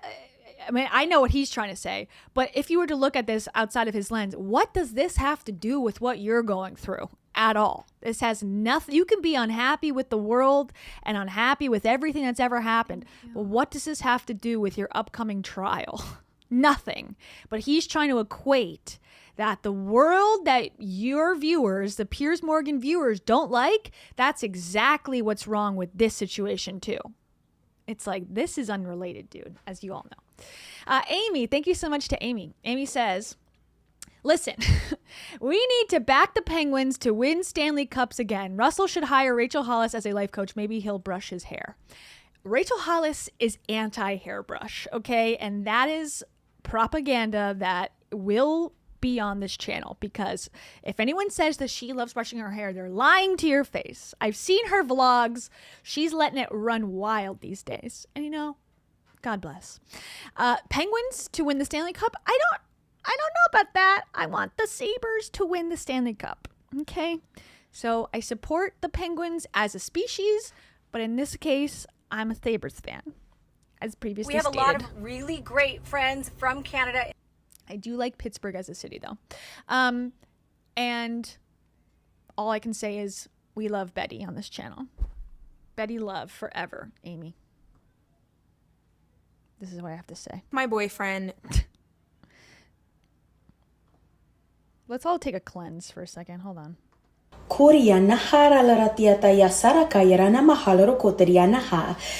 Okay, one more.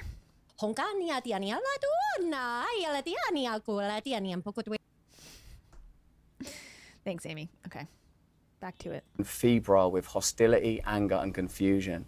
The systems are breaking down.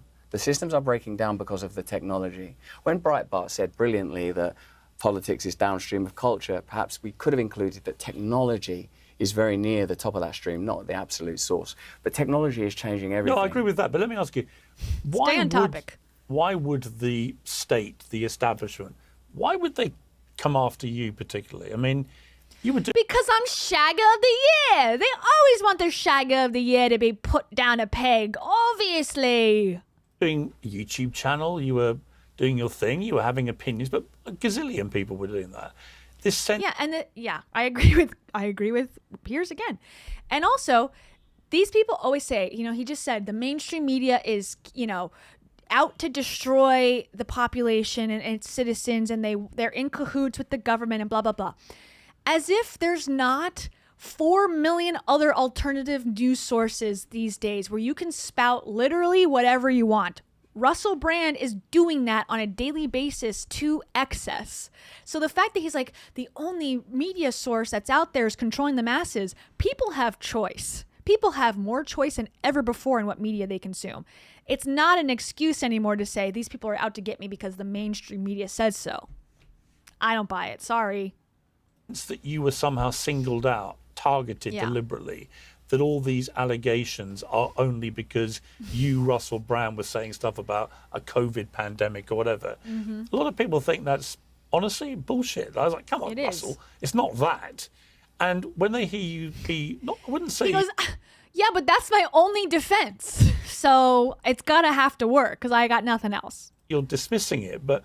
When you say but when you say absolutely not, but when people say also, I also think that's quite reductive, if I may say, the way that you've sort of framed it, because it is not just me. I mean, the idea that there is not a set of powers that manipulate the public conversation in the wake of Charlie Kirk's murder, the annihilation or near annihilation, which you obviously survived, of Joe Rogan, the vilification of admittedly controversial figures like Tommy Robinson or Andrew Tate, and I'm not trying to set myself up in a rogues gallery here, but you know, Piers, you've operated in media for long enough and with enough depth and understanding to recognise that there are flavours and ways of handling obstreperous public figures. And I don't think of myself as particularly important. I know that my importance That's really my point. My point is, I just don't think that you were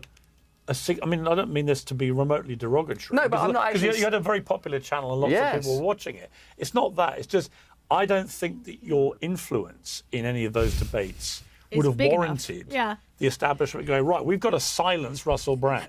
Yes, I think you're right. Well, that's the biggest insult you could tell Russell Brand, is that you're actually not that famous, dude, and your impact is actually not that important to the evil cabal. He's like, I am important. My Rumble channel is incredible. It's like, no one is watching your shit, dude. And he's just pandering. Everyone knows he's pandering. Even the fans of that type of content don't buy it anymore. They go, he's full of shit. He doesn't believe it. Anyways, that's the problem. He doesn't believe his own garbage, and that people can see through that over time. Anyways, Nachima Gluck, thank you so much. Nachama Gluck, thank you. Nachama says, the fact that he's willing to do these long-form interviews while pending a criminal trial is wild. Risky. Does he care about public opinion more than not accidentally incriminating himself? I think he just believes deeply that he is so smart and so witty and so talented that he can get away with anything, and that it's just a matter of convincing people enough that if they hear his words and they look in his eyes, that they'll somehow change their perception of him. And he doesn't realize that he's so far deep into this hole that I guess at this point, he just should double down on what he's doing and hope for the best and hope to retain a semblance of people who are so far gone that they'll support, a known grifter. But I don't know. It is a dangerous game. I think he probably thinks he is not going to jail delusionally, I guess. I am a broken man, an unworthy man, who have done many, many things. But not the things that anyone's accusing me of right now. Different things. I've never engaged in non-consensual activity. I pray that you can see that by looking in my eyes. Thank you, Nachima Gluck. It's a great question. I also wonder that myself, too. What is he thinking? And I don't think he is thinking, is the answer. And I think it's that kind of reductivism that stops people having a clear view of how these systems work. And sometimes it's good to take recourse to some of the great American comedians, as Carlin says, where interests converge, no conspiracy is necessary. You know that deep state organisations are nebulous as well as nefarious, that they operate in ways that are difficult to understand, that there is a kind of overall intention. You know that there was a point where mainstream media recognised we're going to have to pivot radically. We're not selling newspapers anymore. People are getting their news from different sources. People are having different conversations. People are starting to not trust en masse. Like, think about this as a good metric, if you'll indulge me. Oh, God. Whenever you're sucking water down, it's never a good thing. I'm lying. If this water bottle was a fog or a microphone, one of those protest ones, that's what he'd be saying. I'm lying. Yeah, he's not doing well on this. I give him a D- right now in defending himself. Say if 20, 30 years ago, when people would talk about someone like Alex Jones, and let's not talk about me, let's just go with, that I've got a criminal trial, and quite right, and by God's grace, the right outcome will prevail, and whatever that is, then that's God's will. But on the matter of is there such a thing as controlling the media, and is there collateral damage in when you're controlling a narrative? Did people want a particular style of reporting and particular information to be prevalent during the pandemic period? Yes. Were voices shut down? Was information controlled? Yes. Do people get de-amplified? Yes. Do people get kicked off X the whole time? I would argue imagine 30 years ago. But I would argue a public health crisis of that magnitude globally. You did argue it, Piers, and one of the main reasons that you remain contentious is because you advocated, you shamed people into getting vaccines, and we now know those vaccines have killed more people you don't need to hector than they say. I'm not hectoring you. I'll tell you why. Because unlike most people, you've repeatedly apologised. Yes, and I've said, you know what, I believed. Now, hang on, you've raised it, so let me address it, because I've heard what you said about this, and I don't blame you. I mistakenly, with hindsight, accepted the real-time scientific advice, which often changed.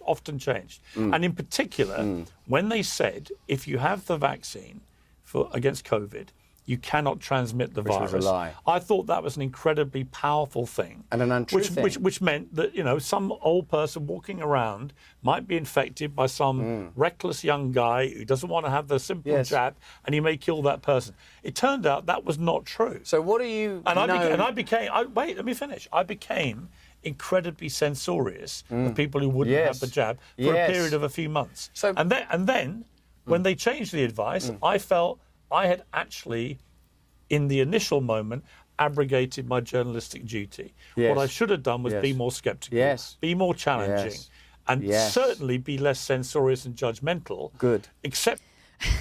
So now Russell is the decider of what's moral and what's, not good. He's the judge now. He's turned the tables, and now he's giving his 2 cents, because Piers has been the one thus far to be casting doubt, to be casting judgment at Russell from the past and from the future. Now all of a sudden Russell has put him on the spot and going, well, what about your problems and what you have to answer to? And now he's explaining himself. He's like, oh yes, okay, great. I think that's good, and you should be getting my support, and my support is very important, and my judgment is very useful to you.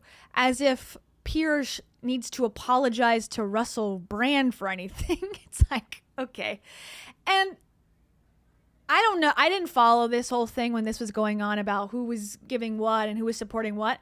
But I do think it's fair what Piers is saying right now, that at the time when the information was, hey, this is what it does, and he went out and said, okay, people should be doing this because this is what they say it does, and then if that information changed, I think that's kind of fair, and that's what all news reporters typically do. They don't get their directions from above and now have to deliver the news. It is sort of, if the police say, we didn't shoot that guy, okay, and the news reports on it, and then it turns out there's a video that shows they did shoot that guy, they should change it. That's very typical. So I don't know what deep cabal is happening. With more information comes changing opinions and changing narratives. I don't see the big gotcha of this moment from Russell.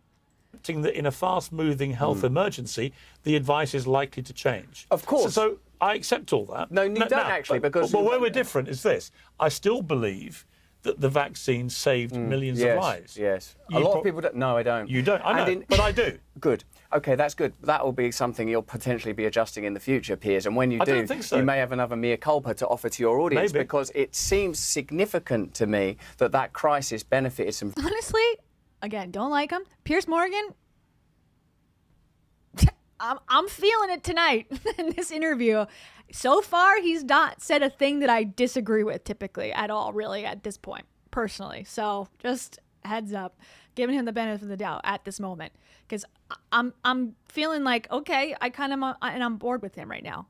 Very powerful interest, granted further governmental powers, instantiate the ability to govern at a global level, reveal just how willing people would be to take a medicine, a concoction, let's call it a little more accurately, it seems like it might be extremely deleterious, causing infertility, miscarriage, myocarditis, and that was something that was undertaken with a degree of complicity, at least. Do you believe in vaccines generally? I have the kind of questions that anyone that's paying attention there was a little outbreak of measles recently.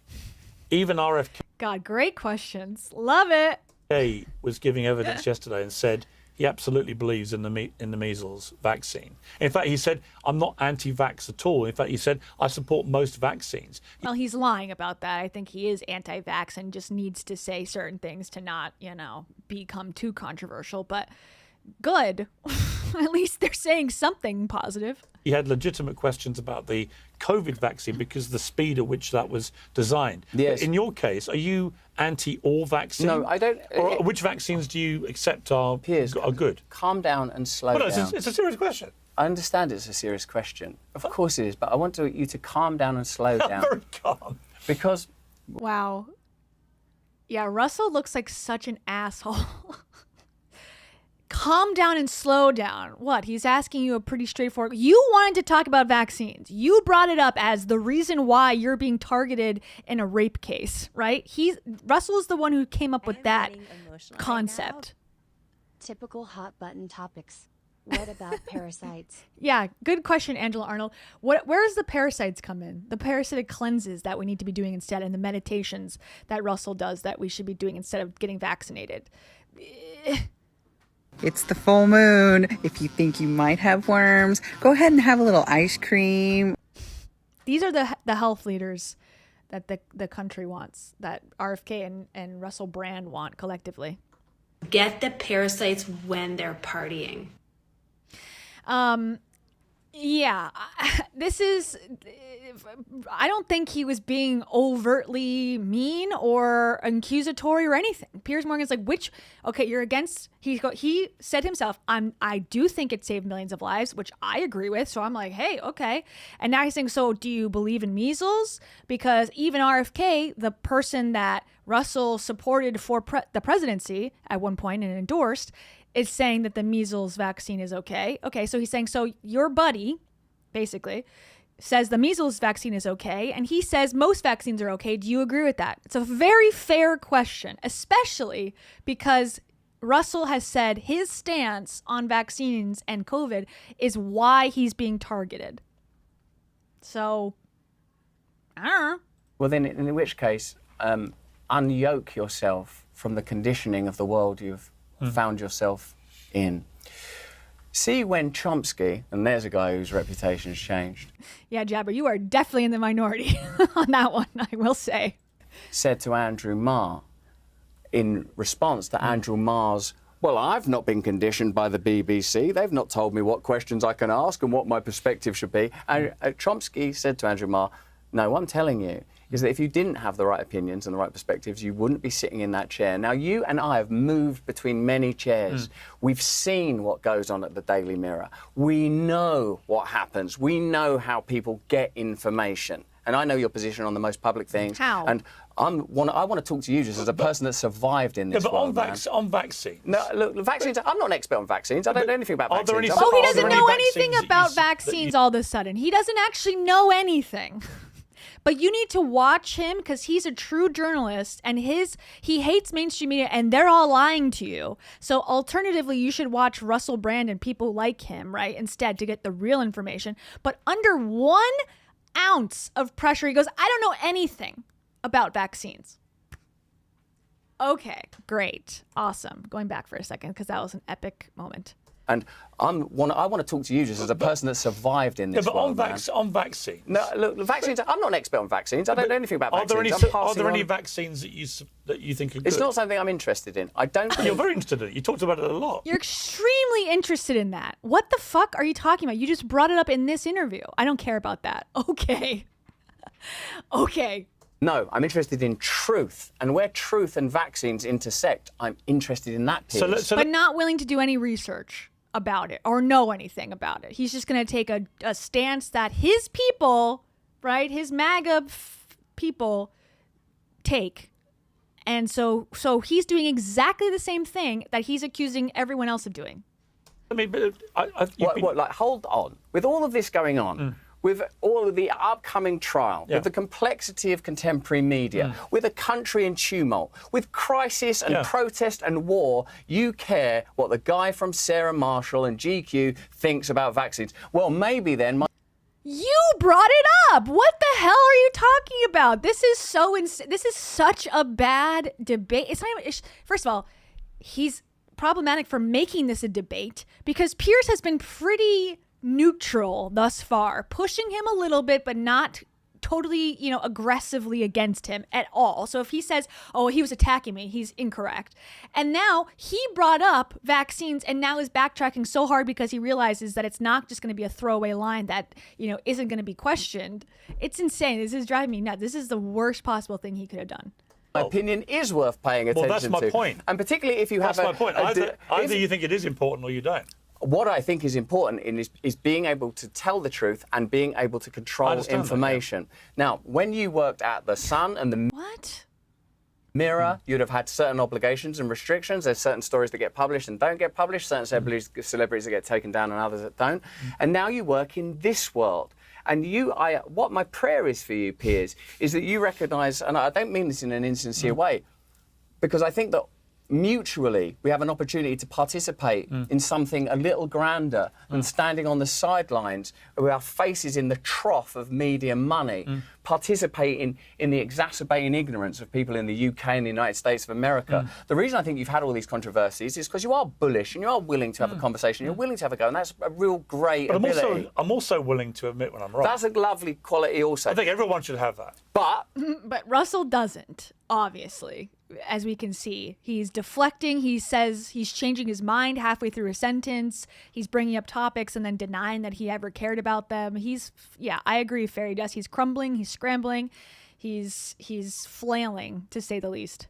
It's good because, yes, in response to new information, we should be able to reassess our opinion. Indeed, I didn't used to be a Christian. I'm a Christian now, and sometimes I'm astonished that other people aren't Christian. And then I remember, oh, you didn't used to be Christian. You didn't know that God is real. You didn't know that it says in the Bible, be careful, the institutions of power have been captured by dark forces. And what I'd like to say is, say, 30 years ago, Alex Jones, David Icke looked at crackpots and wackos, and in many corners of our culture, they're still regarded with that level of derision. And they're on a spectrum, and let's say they're the extreme end of that spectrum. And at the other end, BBC, New York Times. 20 years, 30 years down the line, where do you think the needle is moving? Indeed, where are you moving? You've moved from I'm not moving to where David Icke and Alex Jones You are. were like, well, did you report on a recent story that suggests that there might be global paedophile rings? Have you heard the rumours that many people believe that that pandemic had cooperation and planning and even intersects with Bill Gates and Epstein and those rumours? Now,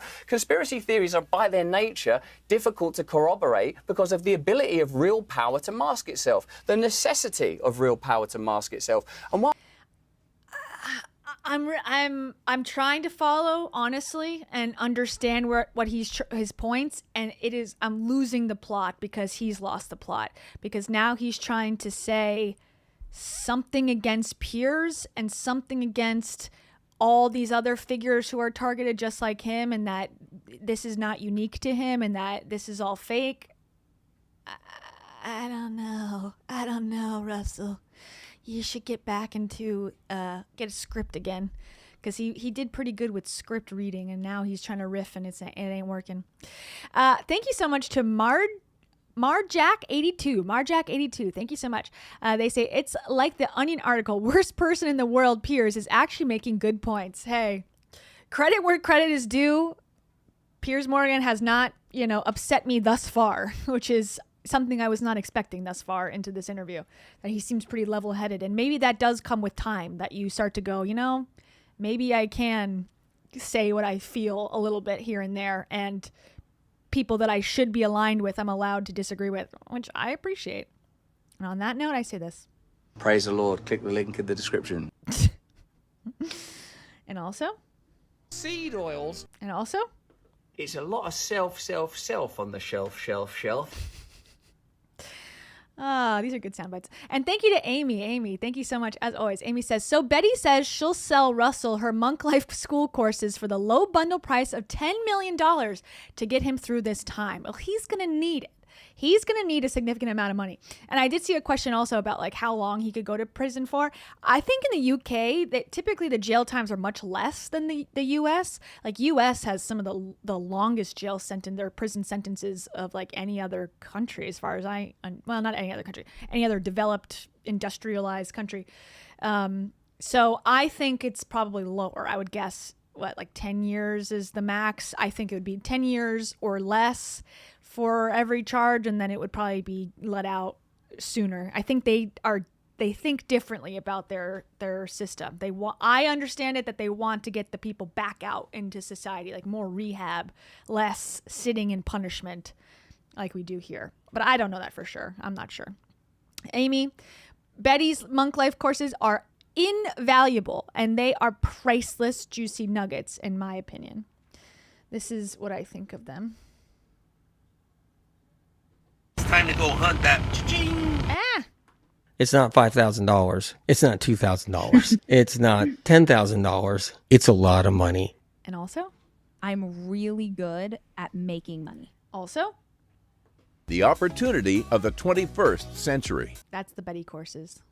The best opportunity. Okay. Back to Russell digging himself a deeper hole.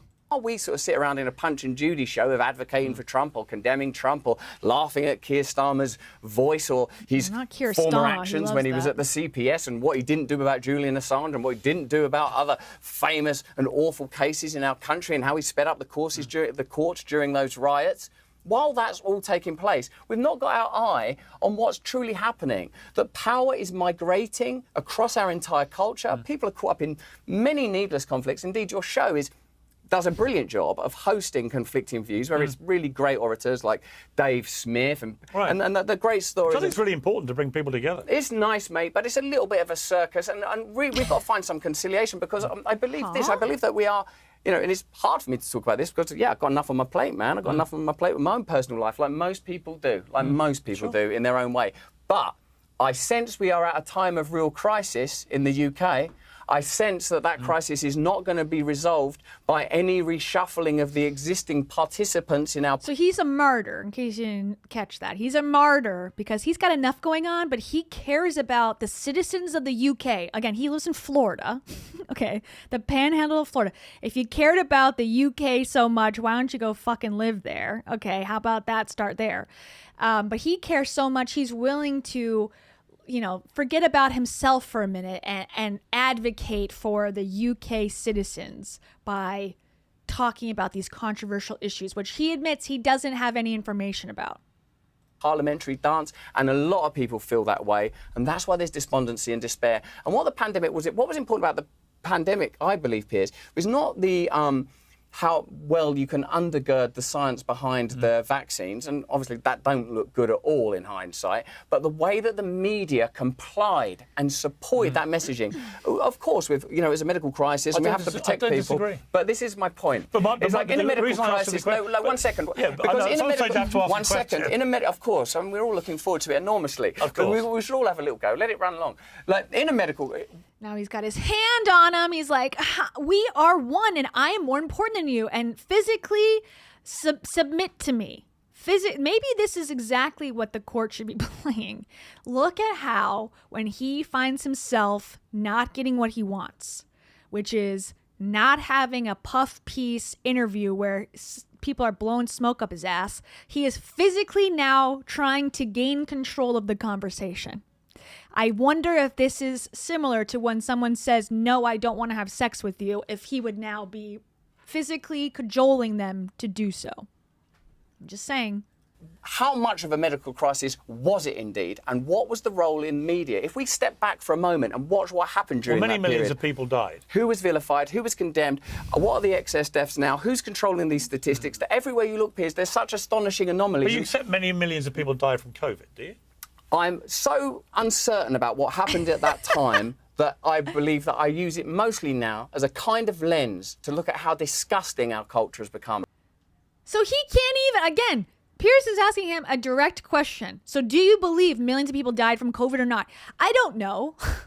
So what do you know? You say you're obsessed with truth. Well, you don't know much about Dick. You don't know much about, well, he knows a lot about Dick, his own. But he doesn't know about anything else. And apparently, the things that he believes in, he doesn't actually even believe in because he doesn't know anything. Again, a light question. Like, just get below. It's funny, his old podcast was Under the Skin with Russell Brand. As soon as Piers goes under the skin a little bit, like not just the shallow monologue he wants to deliver in his British accent, it doesn't hold up to scrutiny at all. It is very interesting in real time. And this guy's an idiot for doing this. Just going on this long form podcast shows that he is not critically thinking because he looks like a dum-dum. Sorry, believe him or not, this is not helping his case. Whether it's true or not, his charges, whether it happened or not, he's not making himself look good pre-trial at all or in the public eye. He's looking like he's unprepared. And actually everything he's talked about in the last year is a lie too, because he doesn't have any real things to say when he's questioned under a tiny bit of pressure. Anyways, Marjack82, thank you so much, Marjack82 again. They say, as somebody originally from Florida, it's official. The worst people are moving there. My poor home state. Yeah. That's also where I came from. Well, lived in for many, many years in Florida. Russell lives in the Panhandle. So technically, in my opinion, it's basically Alabama, like Floribama. So Florida to me is, even the Keys seem like a different state, really. I think of Florida as Miami to Jacksonville, that East Coast, and I know Tampa as well, but like that main corridor. Anyone that's on the Panhandle side, it's like you're basically in the South in different parts. So, don't be too hard on yourself. Don't take it too personally, okay? Just play this when you're thinking about it. Also? Uh-oh. Amen. Yippee. Oh, my. Hey, that's such a good song. And also? Uh-oh. Time for me, you, and all the nations to get us some elevation. Woo! He also, Russell Brand did a Matthew McConaughey interview recently. Or not, I don't know if recently, but in the last year or so. We should watch that at some point. Okay, back to it. Thank you. Right. How appalling, how condemnatory. But why are you avoiding my question? Because I have a better one. What's a better one. What's the better one? Who believes, even for an instant, that the function of government and media is to protect us and take care of us anymore? Who believes that they would put you in your homes and make you take a medication to preserve human life? I'm not talking about the wonderful staff at NHS hospitals or brilliant doctors or even magnificent scientists. I'm talking about this set of interconnected interests that are sometimes difficult to describe, visible in silhouette, evident in the Epstein files, obvious when wars happen that you don't anticipate happening but somehow seemed inevitable, and clear more than anything during the COVID period. Had you been Prime Minister... I get it. Had you been Prime Minister when the COVID pandemic broke out, what would you have done? God, great question also. Oh, man. We haven't even gotten to the highlights. We haven't even gotten to the part where the clips have been cut from. But this is honestly better than I was anticipating. It really shows his ineptitude completely. All right. This is what I would do, is I would immediately... Just to put it in context, you're seeing in Italy, in Lombardy, you're seeing thousands of people a day dying. I remember dying because they lived in big family groups in houses. Yes. And it was And there was no vaccines back then that were causing this, big death rate that he claims he has proof of. Okay, great question. Go back to 2020 when we were all sitting at home, terrified, watching the news of people dying in Italy. Through them, as it did through our care homes, for example. I'd pay attention to them hazmat suits in China that suddenly disappeared and those stories of people dying in the street that sort of disappeared. The origin of it is one issue, but once it's broken out and it's clearly killing a lot of people very quickly and it's clearly going to come to our doorstep, I have an answer. You as the Prime Minister, what would you do? Firstly, this. The very office of Prime Minister and executive power to that degree is absurd and corruptible, and it's one of the primary problems that must be addressed. Forms of technocracy, that means government by some experts, that's what that means, could be really, really helpful in a true democracy.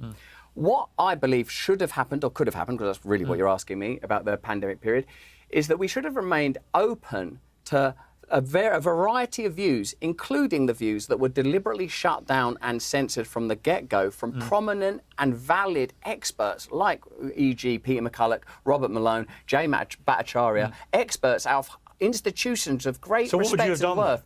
Listen to what they were suggesting, like in the, what was it called? The Barraclough Agreement, the Barraclough Declaration, right at the beginning. Well, how would you have known which ones to believe? Well, the fact is that I wouldn't place so much certainty in my own perspective and opinion because, firstly, I believe in God. And so I truly do believe in the values of protecting as many people as possible. I do believe in public good. I would have listened to the valid experts. I would have investigated. But there were many valid experts, as you know, saying different things. Do you know another thing to look at? Who's getting paid by whom? Who's worked for Moderna? Who's worked for Pfizer? Who's worked for Logically AI? Who's got these who has connections to certain financial institutions? Would you have tried to make a vaccine? What? I don't know, mate. Whoa, now that's too far. Don't ask me that hypothetical.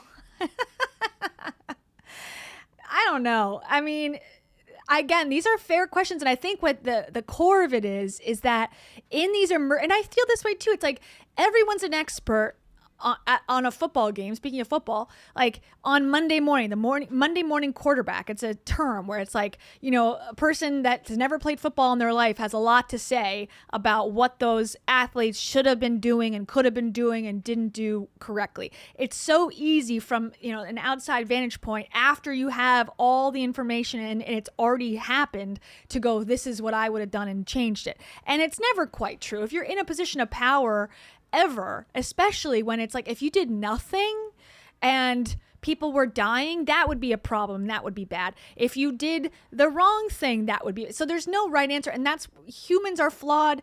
Systems are flawed. I'm not saying it's perfect at all. These are flawed systems, but it's to be expected. And you do your best and you try to fix it moving forward. That's all you can do. If you think otherwise, you're lying to yourself. And I think that's why religion gets involved in these things, where it's like, oh, there is a benevolent force that knows the right answer all the time. And if we just consult him, he'll tell us. And then we've lost the plot again. Anyway, so now he's not going to answer and he's putting his hands up. He can't handle the heat.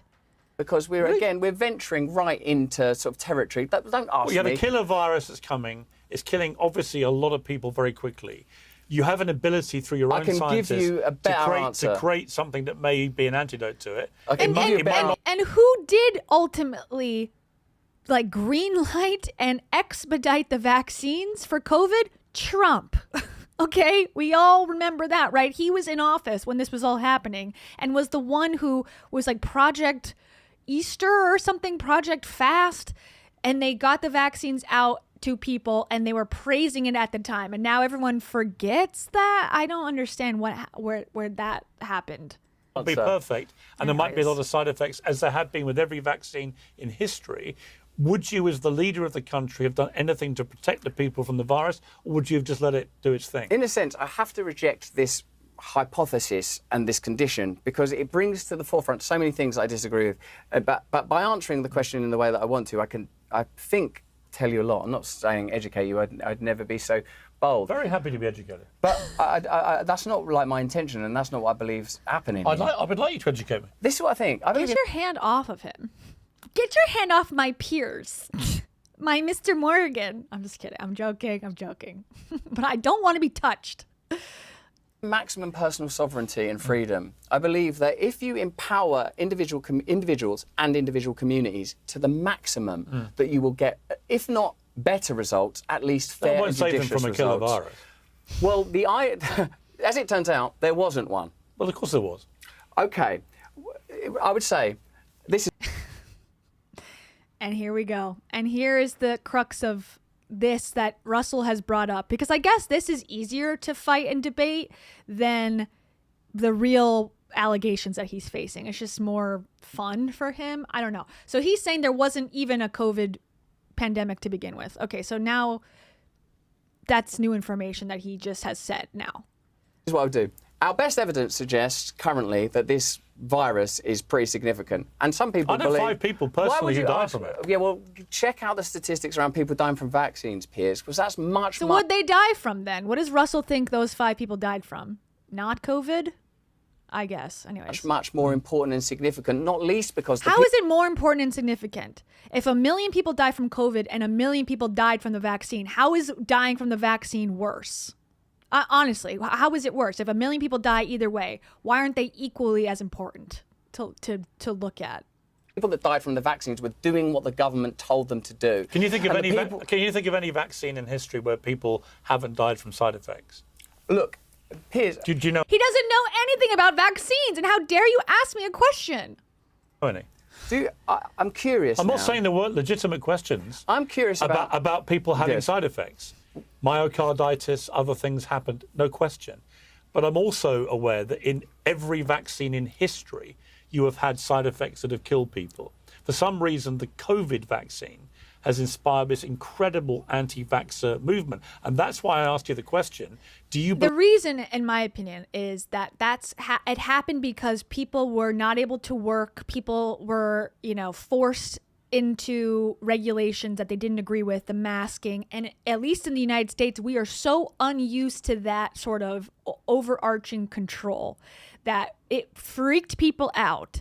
And we were home all day long. A lot of people were still working, in grocery stores and in restaurants and in places. So, but the corporate people were home, and people who had lost their jobs, myself included, and were looking up articles, and we're looking up charts, and we're watching Rumble, and we're on Clubhouse, and we've never had this much time to consume so much information about this one thing. And the thing is, I thought about it reminded me, COVID, in the beginning at least, of a hurricane. people from Florida in the chat will understand this. Everyone in the area usually will all go to the grocery store at the same time. We'll all be buying the bread and the milk, and like everyone's talking about it at work. You're taking off work or they're calling off work and the schools are closed, and everyone in your community is dealing with the same thing. And so you're all sort of on board with, okay, what's going to happen here? That was like the entire world. We've never gone through anything ever where the entire world, every single person is thinking about this one singular thing. If there's a hurricane, yes, Florida is thinking about it, New Orleans is thinking about it, but the rest of the country's not really, other than, oh, that sucks that they're going through that. But they're not every single day for months and upon years thinking about the same thing. And everyone you talk to is also 100% thinking about that thing. I think that's why we have such extreme opinions on this one topic. Thank you. Thank you, Piers, for the question. Believe in the efficacy of any vaccines, because RFK, who I really like and I've interviewed him many times, who has a reputation as an anti-vaxxer, made it crystal clear in his testimony this week that actually he's not anti-vaccine, that he's been driving the measles vaccine here, he thinks very successfully. And so my question for you is there any vaccine that you think is a good thing? I'm a little frustrated. Or are you anti-vaccine? I'm a little frustrated because why? What I sense is that I don't think you do it on purpose, but I think there are moments where you're... Okay, we're going to hear what he has to say, because he's not being irrational or mean or personal or anything. Piers is asking him legitimate questions. And also, Russell is someone who said free speech and debate is an important pillar of our society, which I 100% agree with. But you can't say that and then be confronted with questions and then fight back that, oh, you shouldn't ask me that question, you should be my friend. That's ridiculous. Doing your job, where you get kind of caught up in the way that the material will be received. And in a way, that's responsible journalism, because you have to be effective and you have to be successful. But my position is, obviously, people should go to their own nominated authorities when it comes to dealing with medical matters or legal matters or any matters where expertise is available. But I think, Piers, if we get mired in a conversation about my personal understanding of vaccines, we'll miss the opportunity to sketch out together the problem. The problem is new technology means a true potential for decentralized power. Information has been decentralized. It led to Napster, it led to Occupy, it led to the Arab Spring. It will lead to more and more freedom unless it's radically overhauled by authoritarianism. We're in the process of seeing that happening. They can't just, and by they I mean empire interests. Most people know what people mean by they these days. I don't. Of course, there's the possibility of just yielding to the ongoing centralization of authority, of just accepting what seems to be coming down the pipe, a dreadful AI future, low horizons for everyone. But there is also the possibility that people could have a version of democracy now where the way that currency has changed because of decentralization and blockchain, the way that information has changed because of independent media, in which you are now a participant, so you should understand more than anybody, politics itself could change. So for me, when you ask me a question, what would you do if you're Prime Minister, or what vaccines? Like, in a way, who knows, who cares? What I believe in is that the systems themselves, if not radical... That's a good soundbite. Who knows, who cares? So true. Says a guy who spends hours a day recording videos on his opinion about why you should care about what he cares about. Who knows? Who cares? Love it. Radically reevaluated, urgently, immediately, to be in alignment with some true values, and I mean the values of God, however you understand God, and you know how I do. If that doesn't take place pretty soon, we're going to be living in hell or something akin to it, and many people already are. The creeping shores of hell are all around us everywhere.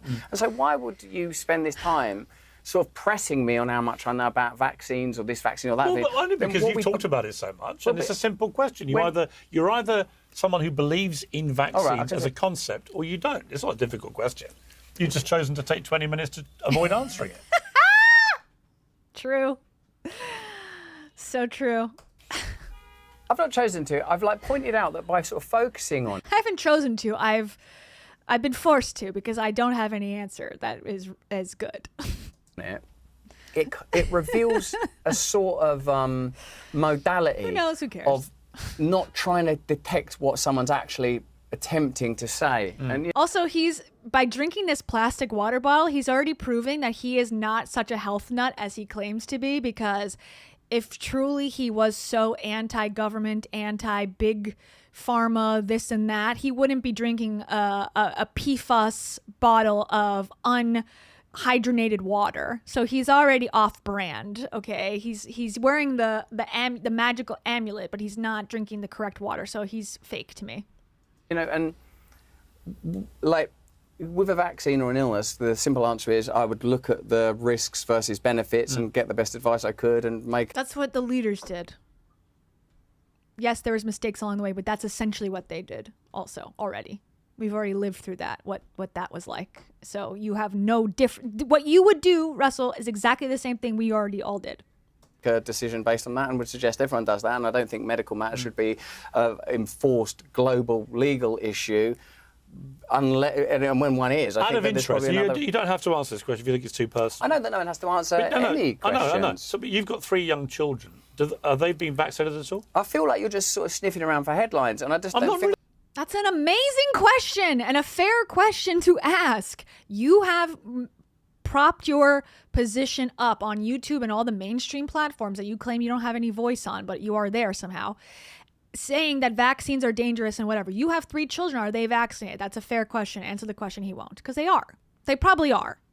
Because, and even Florida, you don't have to be, but they probably are because he doesn't want his kids to die.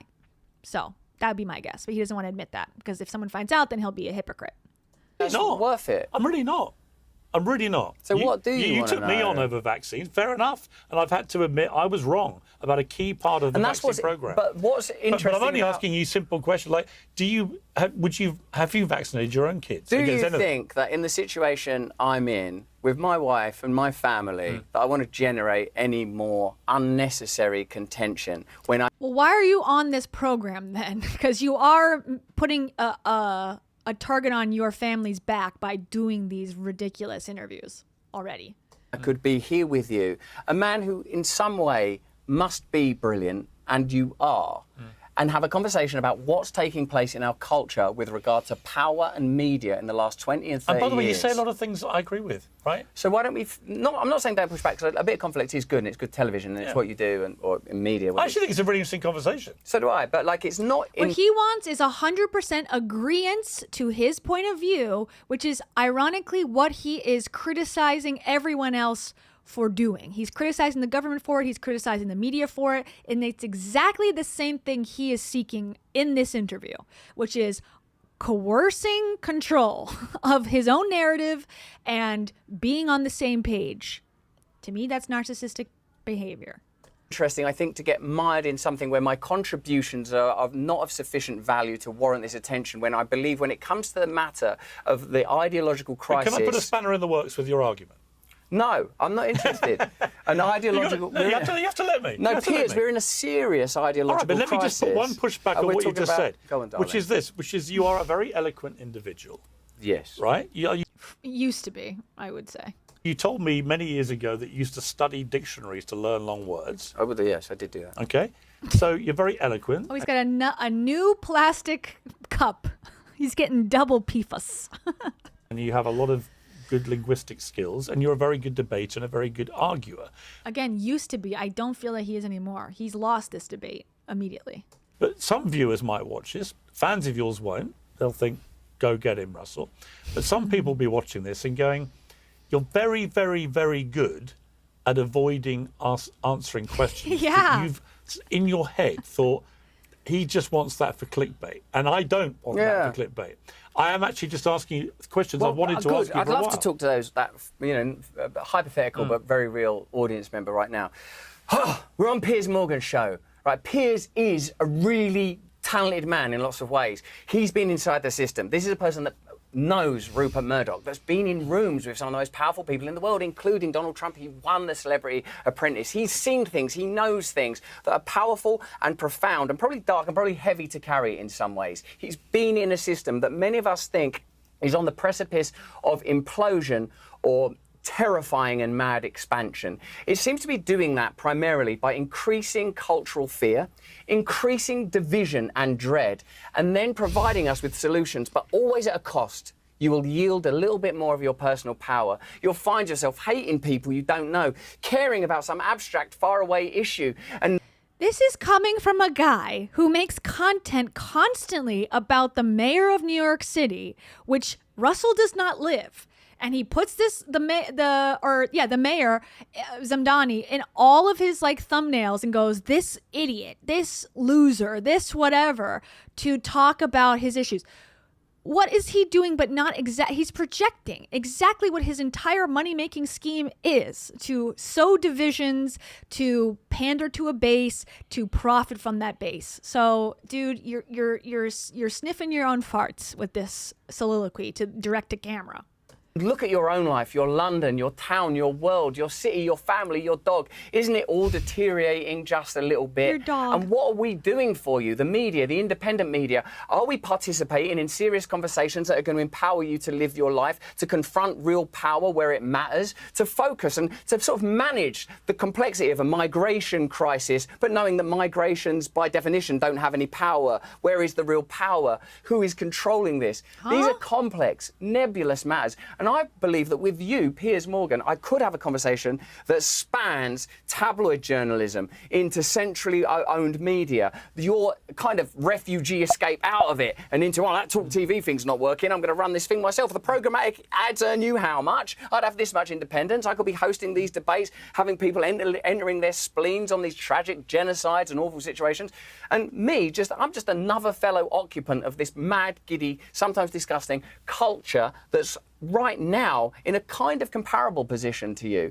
But I believe with one important, I don't know if there's even an important difference. What I want from you and what I expect from you and what I'd like to demand from you is that, and from all of us actually, is that when we're in this position, when we have these platforms, that we don't take our hearts and our minds away from the people that could be positively impacted. And I don't think that, Russell Brand vaccinates or doesn't vaccinate is not a value. You know what I'm asking? The only reason I asked was there's been a rising anti-vax sentiment, particularly in America. It's cynicism. Well, hang on. Skepticism. It's not anti-vax. It's we don't trust anyone. The reason they don't trust anyone is because no one's telling them the truth anymore. Let me finish my point. So that to the extent that even MMR, which is one that is recommended by almost every legitimate scientist in the world, a lot of people are beginning to resist giving that to their children because they bought into the notion that all vaccines are dangerous. Yeah. I think that's an incredibly dangerous development. Yes. Out of the COVID pandemic. If we cease to believe in vaccines which have been for many decades established. Because I agree with him 100%. And at this point, it's like, it's just the delivery method. It's anything that's a shot, except for Botox, that's fine. And filler, they love that. Peptides, great, good to go. But if it's from a doctor and it's labeled vaccine, then all of a sudden it's negative. It's bad because the people on the internet told them so. And so, yeah, it's fine for it. Honestly, if an adult doesn't want to get, this is where it gets nebulous and confusing. I agree. If an adult, as long as it can affect other people, if you don't want to vaccinate yourself, go for it. Your body, your choice. Like, you don't want to protect yourself against diseases and things that could be prevented. That's on you to do whatever if you want to sit in an iron lung your whole life, more power to you. But those people have children, and that is where it goes, where parental rights versus human rights versus children's rights versus can the government force a child to do something? How can they do it? That does get complicated. Same thing with homeschooling. Do you have the right to homeschool your kid, or should a child have access to an education that is at a higher value? The parent has a right, the kid has a right, society has a right, but who gets to come out on top? It's complicated. There is no right answer. You can argue that stuff till you're blue in the face and you'll have 20 different outcomes. But that is sort of good problems to have at a point, you know? Like, these are good debates to have, and then people should be able to decide. I don't know. It's one of those things where it's like there's no satisfying end, but to say that it's unfair to talk about or to ask Russell these direct questions is unfair, in my opinion. As stopping measles epidemics and mumps and so on. I get it. I hear it. I know all this bit. Yeah, but that's a legitimate concern, isn't it? When you lie, I'm not talking about you personally, but when you, as a representative and conduit of truth, i.e. media, the interstitial material between the people that have power or information and the people that receive it, when those people lie, people stop trusting them. And then you have to yourself kind of madly aggregate, would I be better off to take a position where if I'm told something by the media, I just flat out don't believe it because it's probably a lie. I've seen it so many times. Weapons of mass destruction, that geezer gets shot in the woods, take this thing, take that thing, eat this food, drive this car. And so many times it's turned out to be a lie. And also, even more important than that, if such a thing were possible, people in power being honest to the people they govern, is the technology now exists for it to become irrelevant, that there's no need for constant conflict. Okay, look, here's my problem with this. Here is an interesting question I see in the chat. They lost their trust in that way, our body or our choice or no. I think, and I do think it is complicated, to be honest, but it's the same thing of freedom of speech. And that is something I've always advocated for and always will advocate for. Is freedom of speech is very important and one of the most important tenets of our society as a whole, and keeps us able to live amongst each other in freedom, okay? But it's similar to that argument where freedom of speech should allow you to not get arrested for your beliefs and for your thoughts and whatever, but it doesn't guarantee you a job at a corporation. So if you go and tell your boss to fuck off, that's your right, but you can lose your job because of that. I think the same thing, unfortunately, with the vaccines. If your corporate job or government job or whatever job says you need to have a vaccine to work here, I think that is a fair thing for them to require. You don't have to work there. You're not forced. You could start your own business. Now, of course, that's very easy for me to say, and like, it's so easy. I'm not saying it's easy, but that is a choice that you're able to make. So your body, your choice. It's your choice to quit your job. That's my 2 cents. I don't know if that's controversial or not, but I do think you shouldn't be killed in the street like people were saying you're going to be if you don't take the vaccine, but you may not have as many opportunities. And that is a reality and a choice you have to make. Give me an actual... You cited 2 people where you think the pendulum is swinging the right way. Alex Jones and David Icke.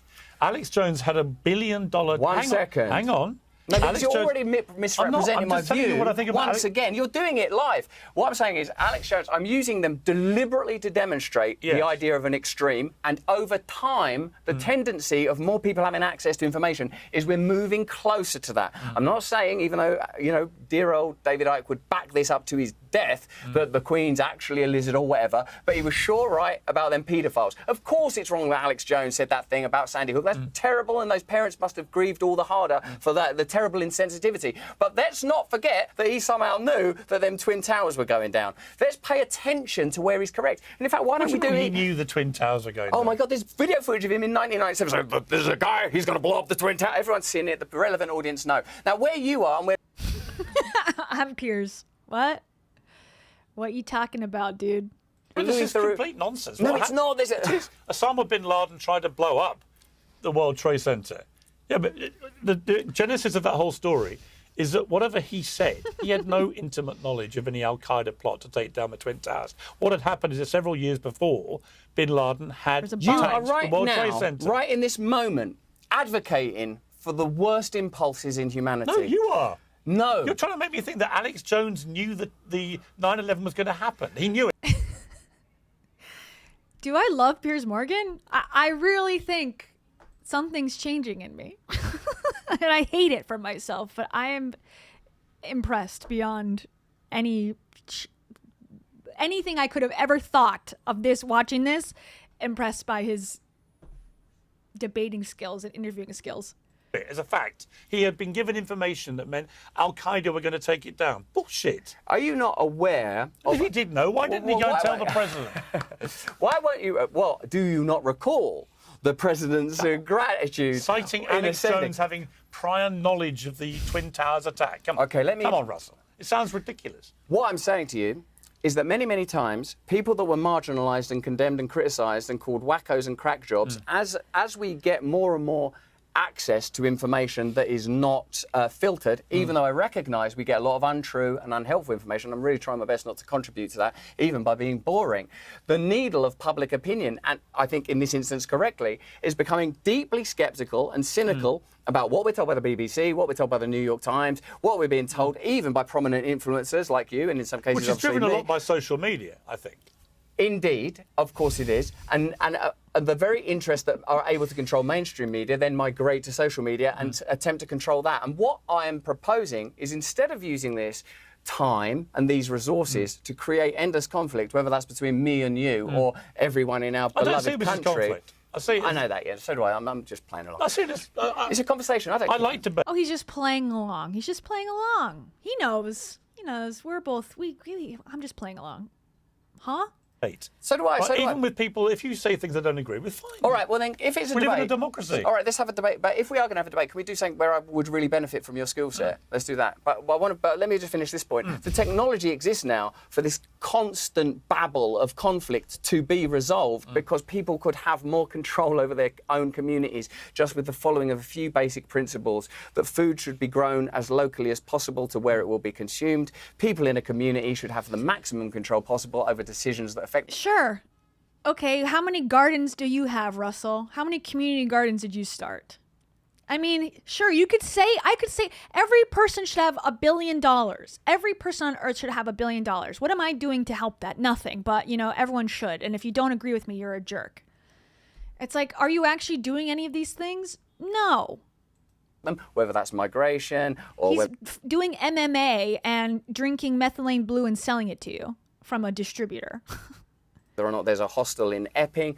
And when it comes to the major decisions, there are referenda continually too. The technology exists. The reason we're not having this discussion, the reason dear old Piers is shuffling his papers, is because politics should be boring. It should just be about the management of resources. It shouldn't be about mad ideologues misusing us and controlling us for their own curious ends. Now, where I would... So why don't you make your YouTube channel about gardening and how people can start their own garden? No, he talks about... I'll show you his YouTube channel, which we already looked at last week. We don't have to watch anything, but what he's saying is a self-own.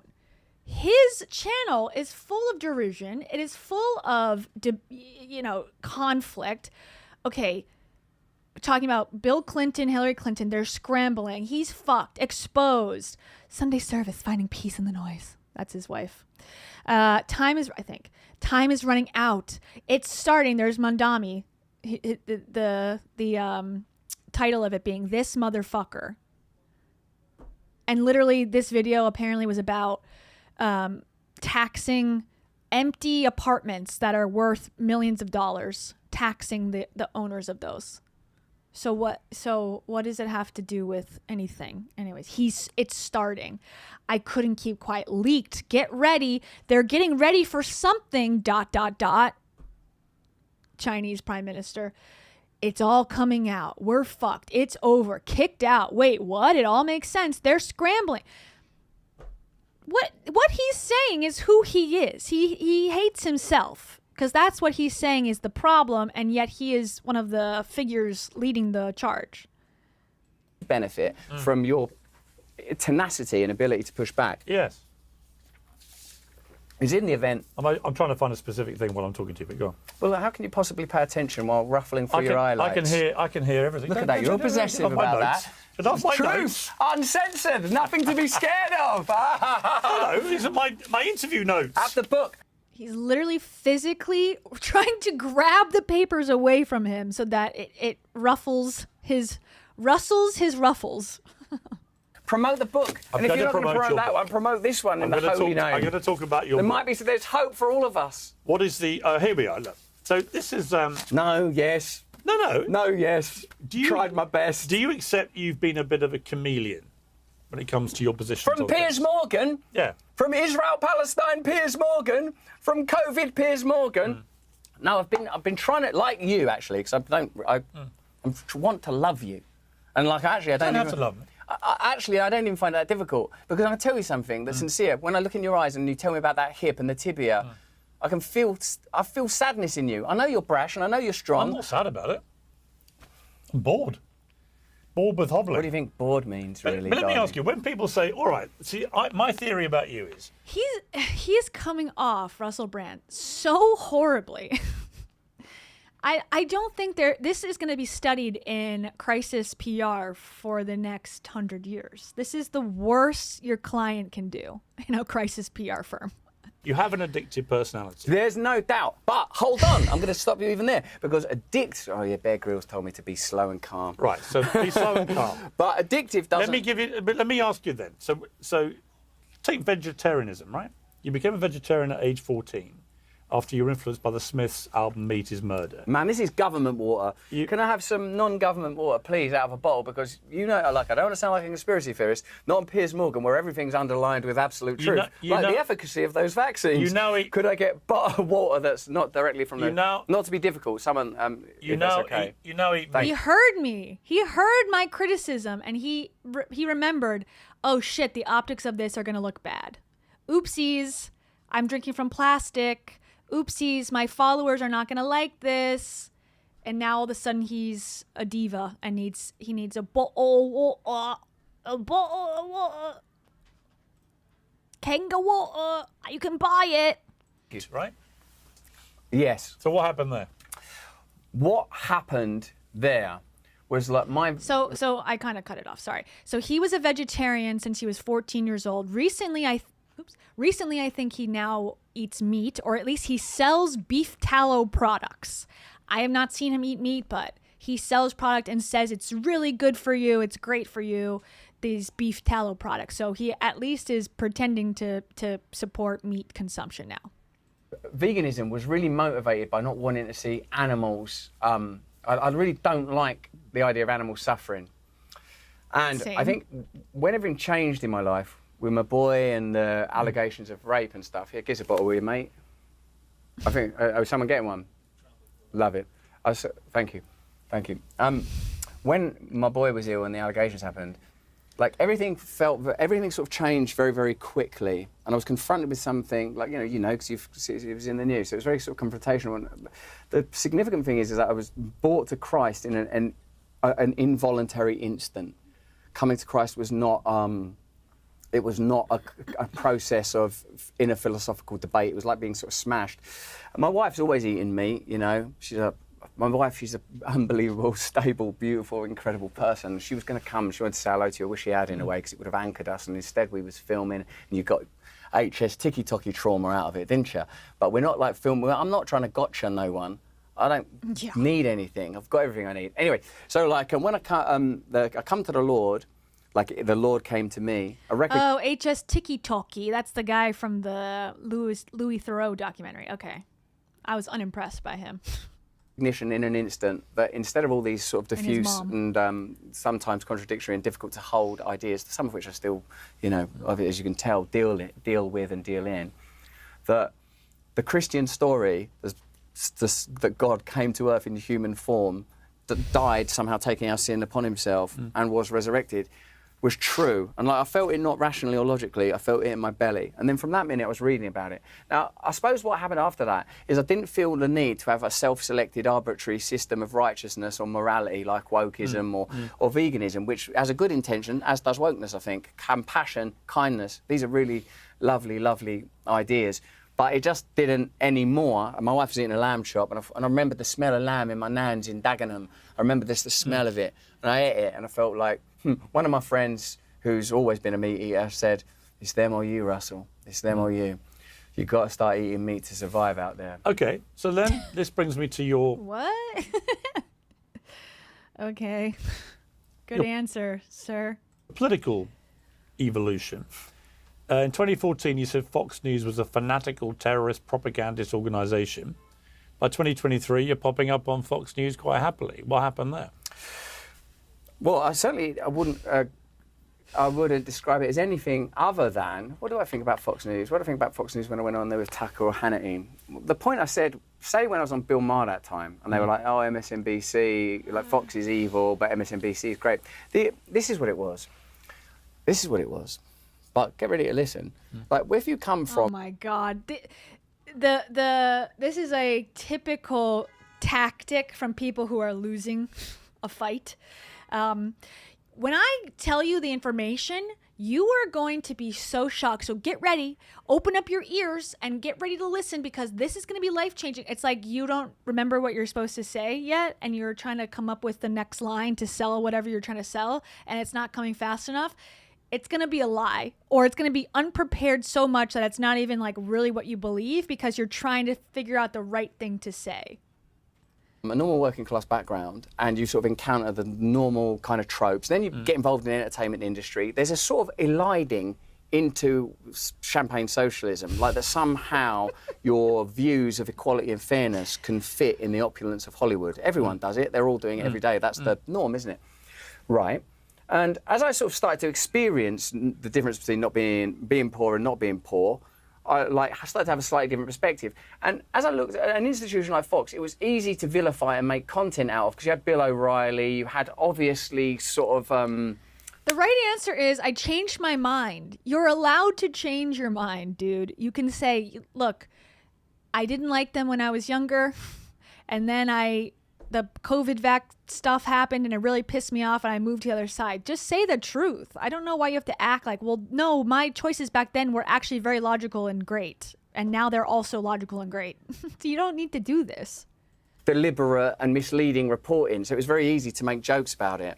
But as the world got more complex, as the left sort of went a bit kind of crazy, I think, Piers, because I was online and reading this stuff, I understood that there was a different way of operating in those worlds. I still recognise who owns Fox and what Fox's primary intentions are and where Fox's funding comes from.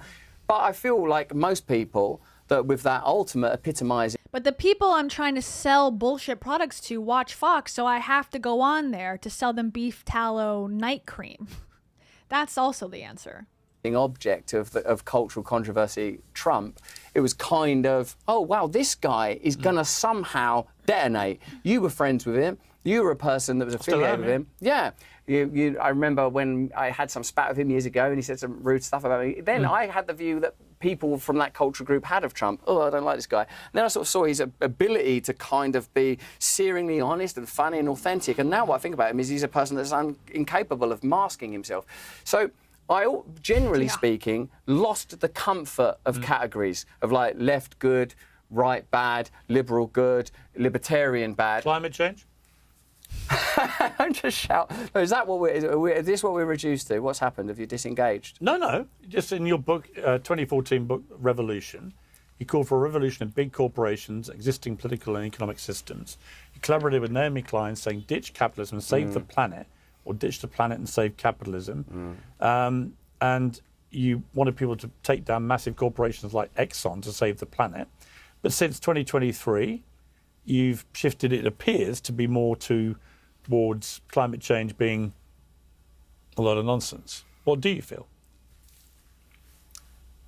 I no longer believe that the state in any form is capable of meaningfully and in good grace representing the will of the people. So any edict that comes out of there... And he accused earlier, like 30 minutes ago, Pierce of being a cynic and negative, right? Like, oh, you're too negative about whatever point of view he was talking about at the time. Now he's literally saying climate change cannot be solved because I don't believe any state, any sort of governance is able to have the people and the environment be cared for. That is the epitome of nihilism. So to me, it sounds like the most nihilist take possible, meaning there is no point to anything. So why are we watching him? If there is no point to anything, then what's the point of debating about it? And I think that is what Russell thinks. There is no point. Just believe what I say and give me money. That's all he wants. And that's the world he lives in. Be very skeptical and in fact, always investigate what the conclusions they draw are. For example, climate change is the example you've selected. Just interrogate what their proposals are, look at the proposals coldly, and then consider, do you think this is because of climate change or is it because they want to introduce climate change is real? Ideas? I actually, similar to vaccines, I'm not trying to sit on the fence here, I would say, like, I don't know, because I don't think it's possible to know. I've heard that there are intergalactic influences on what's that brilliant man's name? Randall Carlson says, like even sort of, there can be influence in our environment that goes way beyond human causes. But in a way, what's important here... Great, okay, and? So what if that's true? Do you believe that it's causing damage to Earth or not? Well, the aliens could be involved. Okay, and? Yeah, is you can negate that entirely by saying we should love and revere the planet. It was Earth Day here in New York, and I participated. They obviously... they may have recognised me, but they certainly didn't recognise where I am now, because they had me participate in this Earth Day stuff, because I just happened to be walking through Times Square. And I got no problem saying we should revere and respect the Earth, and if the way that our ecological policies is determined is to maximise profit for powerful organisations, that's plainly wrong. All of us on an individual level should be doing everything we can to respect and revere the Earth, and certainly at a global and corporate level. How are those solutions going to be brought about? By an alliance between the very interests that got us in this mess in the first place? I wouldn't have thought so. But I can find a lot you say about corporate power and political power and media power. I can find myself nodding along thinking, yeah, you're making good points. It's inarguable that there has been abuse and corruption and unfair influence and bias in all of those things. I think people on both the left and the right and all political spectrums agree with that, in my opinion. Right, but here's my problem, if I may put it to you, where I think you sit. You talked about sitting on the fence, and it's a little bit... some would describe it as a grift. They'd say, come on, Russell, you change your mind about stuff and a sixpence, right? And no, that's what they say about you, actually. Well, sure, but I'm interviewing you. Right? So my point is... So you think... Takes one to know one. Well, that you can command I'm the not old saying, channel. I'm not saying I believe this. I'm saying, you know, there are people who think you're basically just a massive grifter. Yeah, me. And everyone probably watching, minus a couple people. And you're allowed to feel that way. Because I believe in freedom of speech and freedom of beliefs. You're very smart, you're very eloquent, you can be very persuasive with the power of your words, but that actually when it comes to any of these issues, you don't really have a personal, principled view. I do, and it's a really Your view is that all people in power are terrible. That is what you just said, dude. But when I've challenged you to say, well, what would you actually do? You go on a 20-minute eloquent spiel, which doesn't answer the question. Oh, my God, it actually does answer the question. Let me try. I would look at all the issues and then decide based on the information. That's what he said. It's like, okay, well, that's what everyone does. Trying to do it again. Firstly, find faith and integrity in yourself. Do whatever you can. Pray. Find God. Secondly, we cannot have systems that prioritise the centralisation of power, whether that's representative democracy or this global commercialism. So what would you do? Use the technology that we currently have. All right, good, this is the bit I wanted to get to. Can I have a glass of water? I mean, it's Associated Press news. Well, they're not under any obligation to give us bottles of water. Oh, I see. Well, actually, this guy, my mate Jake, we are trying to find you some, but they're not our servants. No, absolutely. Hold on a minute. I'm not declaring these people. They don't all work for us. We're just hiring their studios. So. No, I know that, and I think I've established quite good rapport. We should be cognizant they're not working for us. With my mate. Stop touching him. What do you want to accomplish by doing this?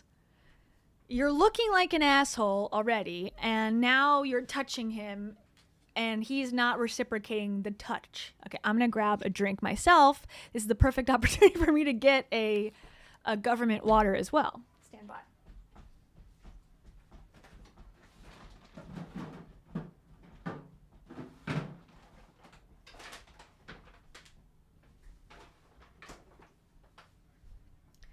And to me, just so you know,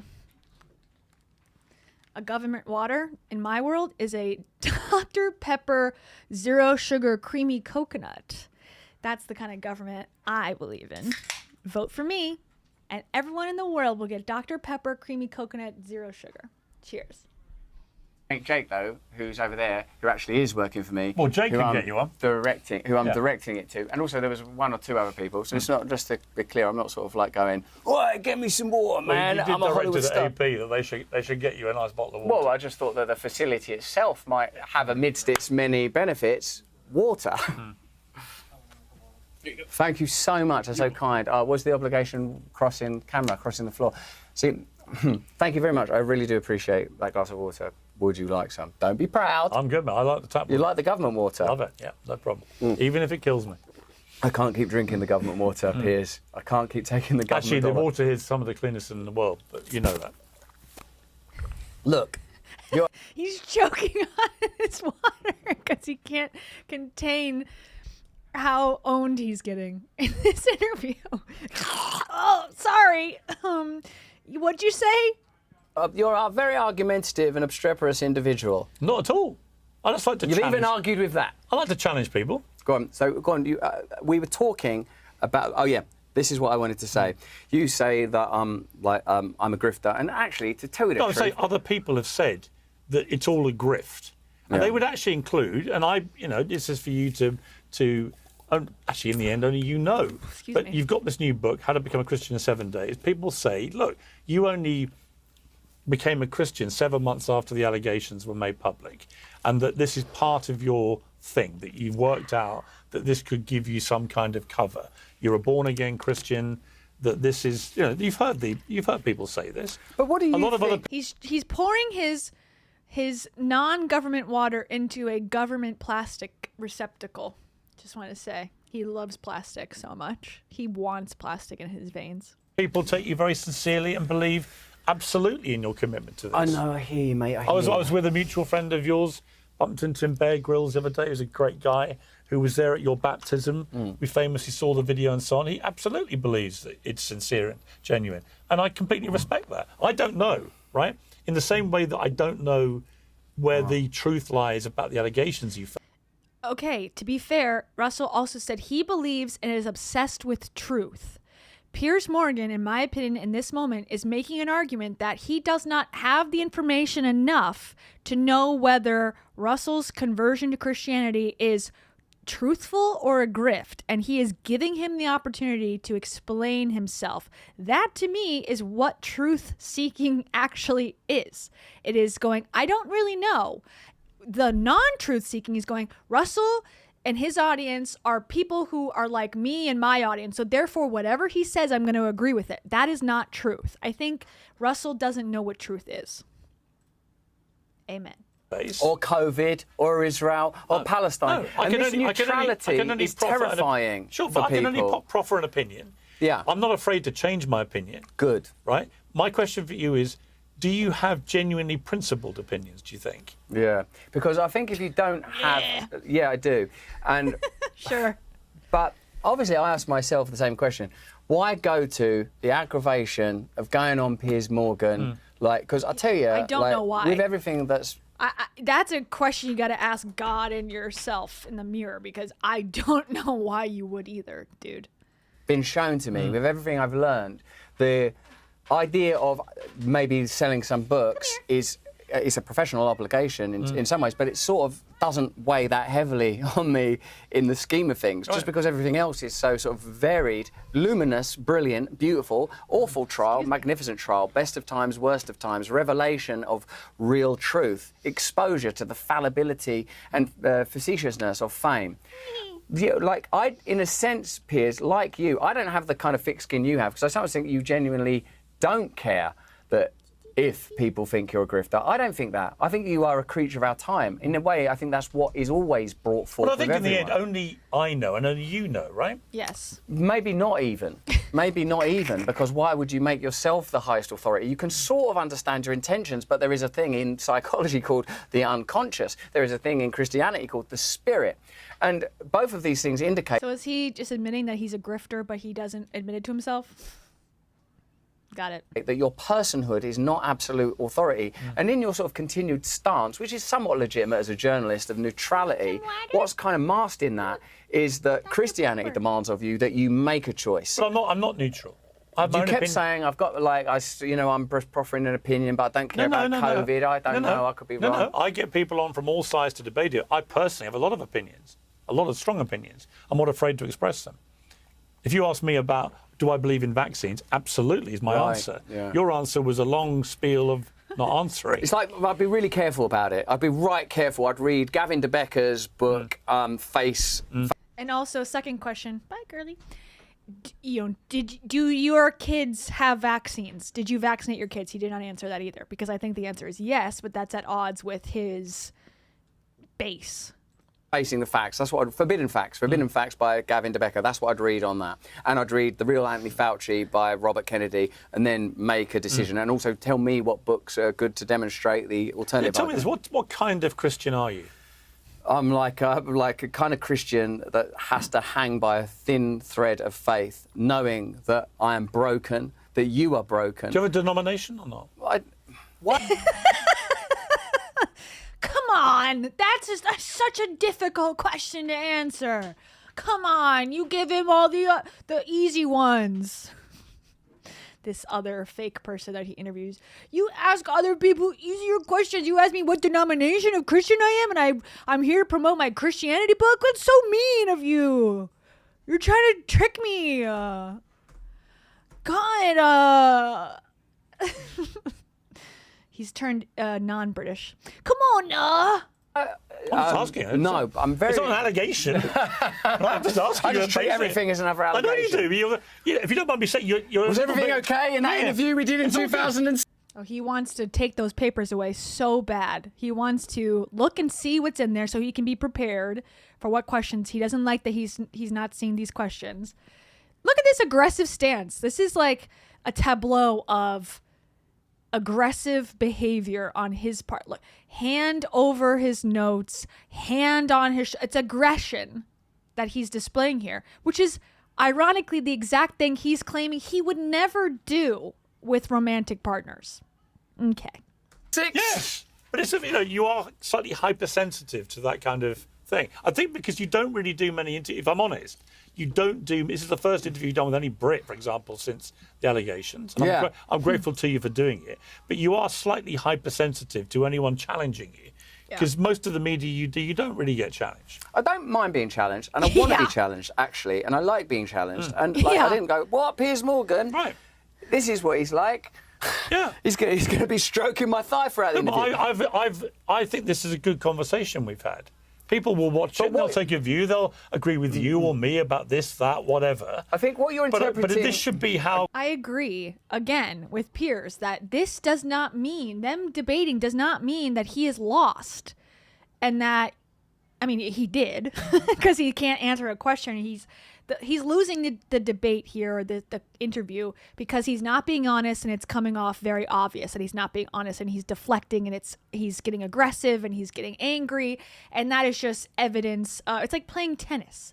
Like, you can see when a player starts to lose it, the game is over. And this is a strategy of back and forth, and he's not standing his ground and making any real headway here at all. He's just getting pushed and pushed and pushed because he doesn't stand for anything.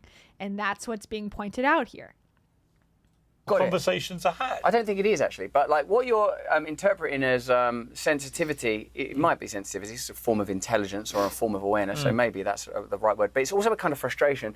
And the frustration is the sort of feeling that we're supposed to be saying something that could be valuable, and we're not quite getting to it. And I think the reason we're not quite getting to it is because you're so sort of expertly schooled in a particular type of discovery. And I felt that when I made an incorrect assessment of Trump on the one time I met him in, like, I don't know, 2006 or something like that. Of like, oh, he's a person that has a sort of a genius, but in a very narrow line. I said to myself, it's almost as if being good at the game Hungry Hippos is the most important thing in the world. And this person's a master of it, and he's become elevated with a very unique skill. The same could be said of LeBron or of Beckham or of anyone, like a skill that is prized in a particular culture at a particular time. And what I'm thinking with you is you're so good at sort of generating sort of conflict and sort of a kind of a needling energy. And I am easily needled because I think that there's purpose and meaning in life, and I believe in... Well, I think what he wants, I guess, this interview to be is Russell Brand, the best man that's ever been on the earth, he is innocent of all these charges, and I know that for a fact because this man is a Christian, and I looked in his eyes, and I could tell he would never rape. Russell, what do you have to say about COVID? And then he lets Russell just go on for 2 hours, and Piers goes, wow, that's amazing. I couldn't have said it better myself. You have really cracked the code on this life thing. Jesus must really pick you as his number one next person in line to take over the throne. Wow, how does it feel to be such a cool guy? And that's what he was hoping this would be, I guess. And he got sorely, he found out the truth. He's obsessed with truth, and he found it right now. New systems of leadership and new systems of government, and I believe in real change. In fact, even the very idea of government could become a position of service. That I believe there are people of valour that are just waiting. That even in the fraughtness that one might get if you talk 1 minute to Tommy Robinson and the next minute to George Galloway, and you're aware of Jeremy Corbyn and you're aware of Yanis Varoufakis, you think, well, there actually are sort of great minds that could participate in a way of actually improving people's lives. And in Christ, there is the potential that you yourself can live with the odd paradox of your brokenness and the sort of failings of your life and the mistakes you've made and the errors, but also becoming whole in that.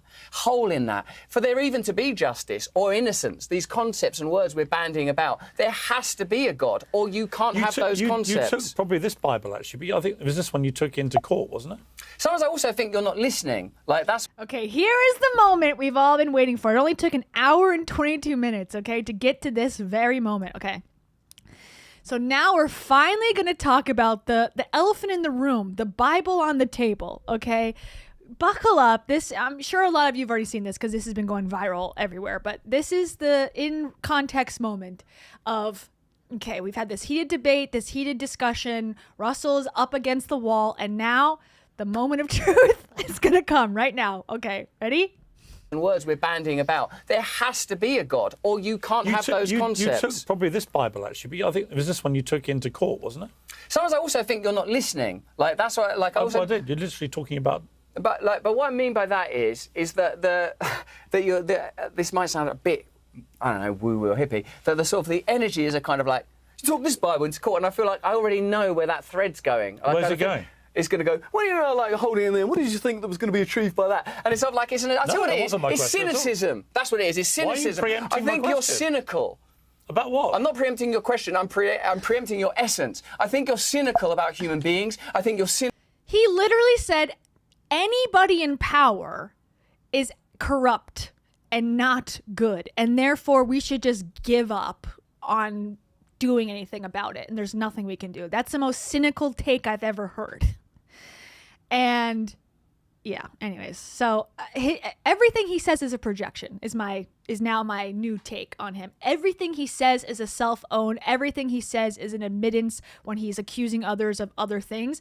It's somehow related because he's so self-obsessed. Even his accusations outward are about him.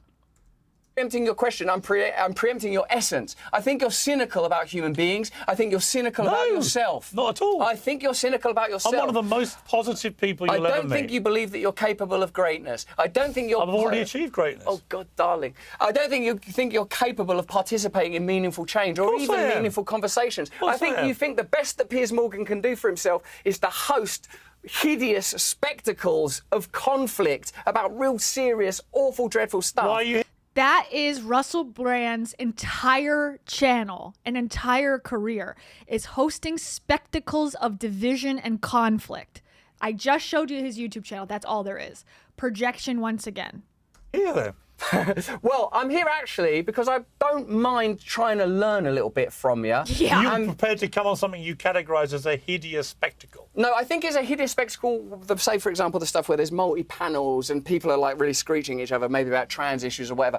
And I don't know, maybe there's something cathartic in it, maybe, but I don't... And also, I don't want to, like, lay all that on your shoulders. I'm just saying I don't think that's the right way for us to be stewarding... And the darling, he's called him darling, I see the comments a few times, and I let it go because I'm like, well, maybe it's a British thing, but Piers has not called him darling once, and he's also British. And I think darling typically is like a feminine trait, so it's almost like a put down. Oh, darling, you're so silly, you're so stupid, you're so ignorant, darling. Like it's a tactic similar to grabbing his shoulder to like assert control over Piers, and it's not working, obviously, and that's why he's becoming enraged that his tactics are not working. Culture, and I think we could do better. And I suppose if to really go into it, what I think is this is a person I could probably learn from and benefit from, but there'd have to be trust, and it's hard to trust because I sometimes think you're too caught in the world that you used to be in, and it Can I go back to asking you a question about your Bible? Yes, if you want to. Thank you. Was that the one you took into court? You're the very one. Okay. What was your thinking of taking it into court? And what you were seeing, looking at some passages, what were the relevant passages for you? All right. Thank you for asking me. Thank you. That didn't hurt, did it? A little bit. It was this from Isaiah. You're right, Bear did say, you know, be chilled. Sometimes I lose the chill, man. It's pretty...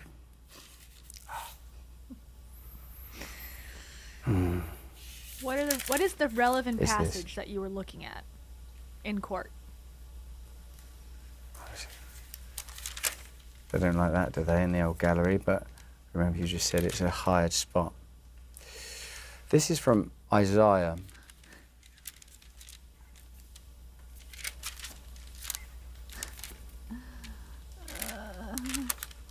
Excuse me. I can't even watch it. And he's really good at making it seem like he's about to do it. I'm about to reveal the very one. Okay, here it is from Isaiah.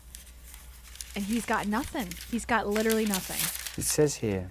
See, it says here.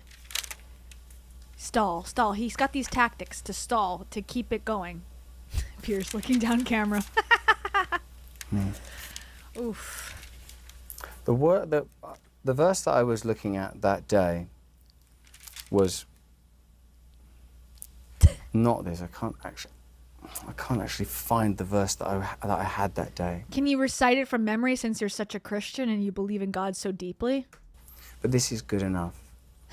This is from Isaiah 12. I will praise you, Lord. Although you were angry with me, your anger has turned away, and you have comforted me. Surely God is my salvation. I will trust and not be afraid. The Lord himself is my strength and my defense. What I was looking at before is that there's a bit where he says, see, I'm doing a new thing, Isaiah says, like springs in the... Why is he talking in a different cadence and a different voice now that he's talking about the Lord? He's changed his entire personality now, because now he is showing that he's Christian and all Christians speak in a different tone. Desert. That, like in the desert of your life, when your life becomes barren and difficult, that a new resource with God will appear. And in a situation that obviously feels quite pressurized and condensed, and in all those preliminary appearings that I've attended, there's the presence of something very beautiful. Grace, it would be called. In one of the moments, I think it was the first hearing, although I've had several, the people that patted me down for Securicor went, all right, Russell, geezer, just 50 years old, just some normal geezer, patted me down on that for weapons or, I don't know, sharps. And I'm going to have to touch your hair now, you're not going to like this. And he went, the whole country's behind you, mate. Whole country's behind you. And I felt very, very encouraged. I felt very encouraged that these institutions with their emblems, unicorns and lions, are not all there is to our country. And the reason I take it here is to sort of remember, that's the point, I think, of becoming a Christian, is to remember to put back together again who you are. That we're not, you're not and I'm not our identity in the world, like the identity of I have to do this to get money or get whatever it is that we think we're getting. Yeah. I'm so glad the security guard thinks that raping is okay. I'm so encouraged by that. And it actually is real, into so much as to say Christ is real. That even in the transition from This is giving phone sex voice. Yeah, now I'm touching myself. Yeah, now I'm doing this. You had the perspicacity and the insight to diagnose it, even in my agitation at being in an unfamiliar situation, even with someone I've known interstitially, as you correctly assessed at the beginning. You know, my whole life's a trial, and it's not culminating, because there will be a life after it, whether it's in jail or not. But in that trial, in the hardest times, I've found him, and it's not like a sort of a palliative. And I suppose the reason I feel difficult around you is because I feel like there's a cynicism that if I talk about something that is very beautiful and certainly robust enough to withstand any of us. I'm not questioning your faith. I'm not saying that you are. I'm not saying that you are. He's not saying that you are. Okay. Russell was screaming and grabbing his papers and yelling 10 minutes ago, and now he is the most stable genius you've ever heard. And he's very calm, and he's very grounded in what he's saying. Because he had to look through the pages of a Bible, and now his entire personality has changed. That I think it's so important, not because of me, obviously, because who are any one of us? He has no favourites. But I feel like, hopefully this isn't a grift. Hopefully all of our lives aren't just some stupid attempt to garner material things in this temporary place to create the appearance of permanence as we just pass through time to death. in this horror of this time where the worst things that could be said about a man were said about me. And while my son was, having surgery, as you already know, because you've heard me say it elsewhere, the most graceful and beautiful things happened in my life. I felt whole and I felt loved and I felt everything's going to be all right. And also what's been surprising about it is all the things that I kind of knew just as a kid and going through life as a countercultural person, I mean, not trusting authority is what I mean by that, it's all been underwritten by scripture. It is explained and foretold. You're fallen, Piers. I'm fallen. We will participate in this world in a fallen way. And I reckon the reason me and you both love Bear Grylls, in spite of our sort of, I don't know, whatever this chemistry is, Yeah. is because I don't know what chemistry it is either. And also, he's very much trying to you and I, we. It's like, there is no we here, dude. he is sincere and he demonstrates Christ. And Bear I Grylls? do have a tendency to, as a raconteur and as an entertainer or whatever, try to present stuff. And I do have a tendency, I think, as a person that's felt even prior to all this happening, feel like I'm being under attack my whole life anyway, and that if I wasn't... Oh no. He's been under attack his whole life, making millions, leading in Hollywood productions, being married to pop stars and getting everything he's ever wanted, being Shagger of the Year, living free, getting to live wherever he wants, in Florida, having 3 children, getting married. He's been just ridiculed and put down by this temporary horror. If your life sucks, all of our lives are pointless. You've had everything you could want, except for a pure heart. And maybe that's the thing maybe that's priceless. Famous, and if I wasn't sleeping with loads of women, that I wasn't worth knowing or even worth anything or even worth being alive. And even though, of course, it's the worst thing that's ever happened in my life to be accused of these things, but God provided, because that was happening with my boy, Herbie, who's doing real well, it sort of showed me, it was all bullshit, man. You know who you are, you know what you've done, you know what you've not done, you know your behaviour. How has Laura, your wife, dealt with this? She's like, She's leaving me tomorrow. She's signing the divorce papers tomorrow. Well, like, I'm in a real marriage, mate. And I suppose you are you? Hmm? So... As opposed to what? A convenience one? Okay, he's in a real marriage. And he assumes Piers is in one, I guess. What it's like being in a real marriage is like it's someone who actually knows me and who's known me for a very long time and knows... Like, see, when even in the introduction, some people he's a silver-tongued devil, and other people he's an arsehole. Well, yeah, but yes, silver-tongued devil, arsehole. But she knows me, and she loves the reality of who I am. And she's like a cradle Catholic, but she, like you, I figure, sort of, you know, it's hard to live your life like Christ is real because the world is telling you in a million different ways that he is not, that God isn't real. Is she a believer as well? She is committed as you? She and I, me and my wife, Laura, her beliefs are very different from mine, in a way.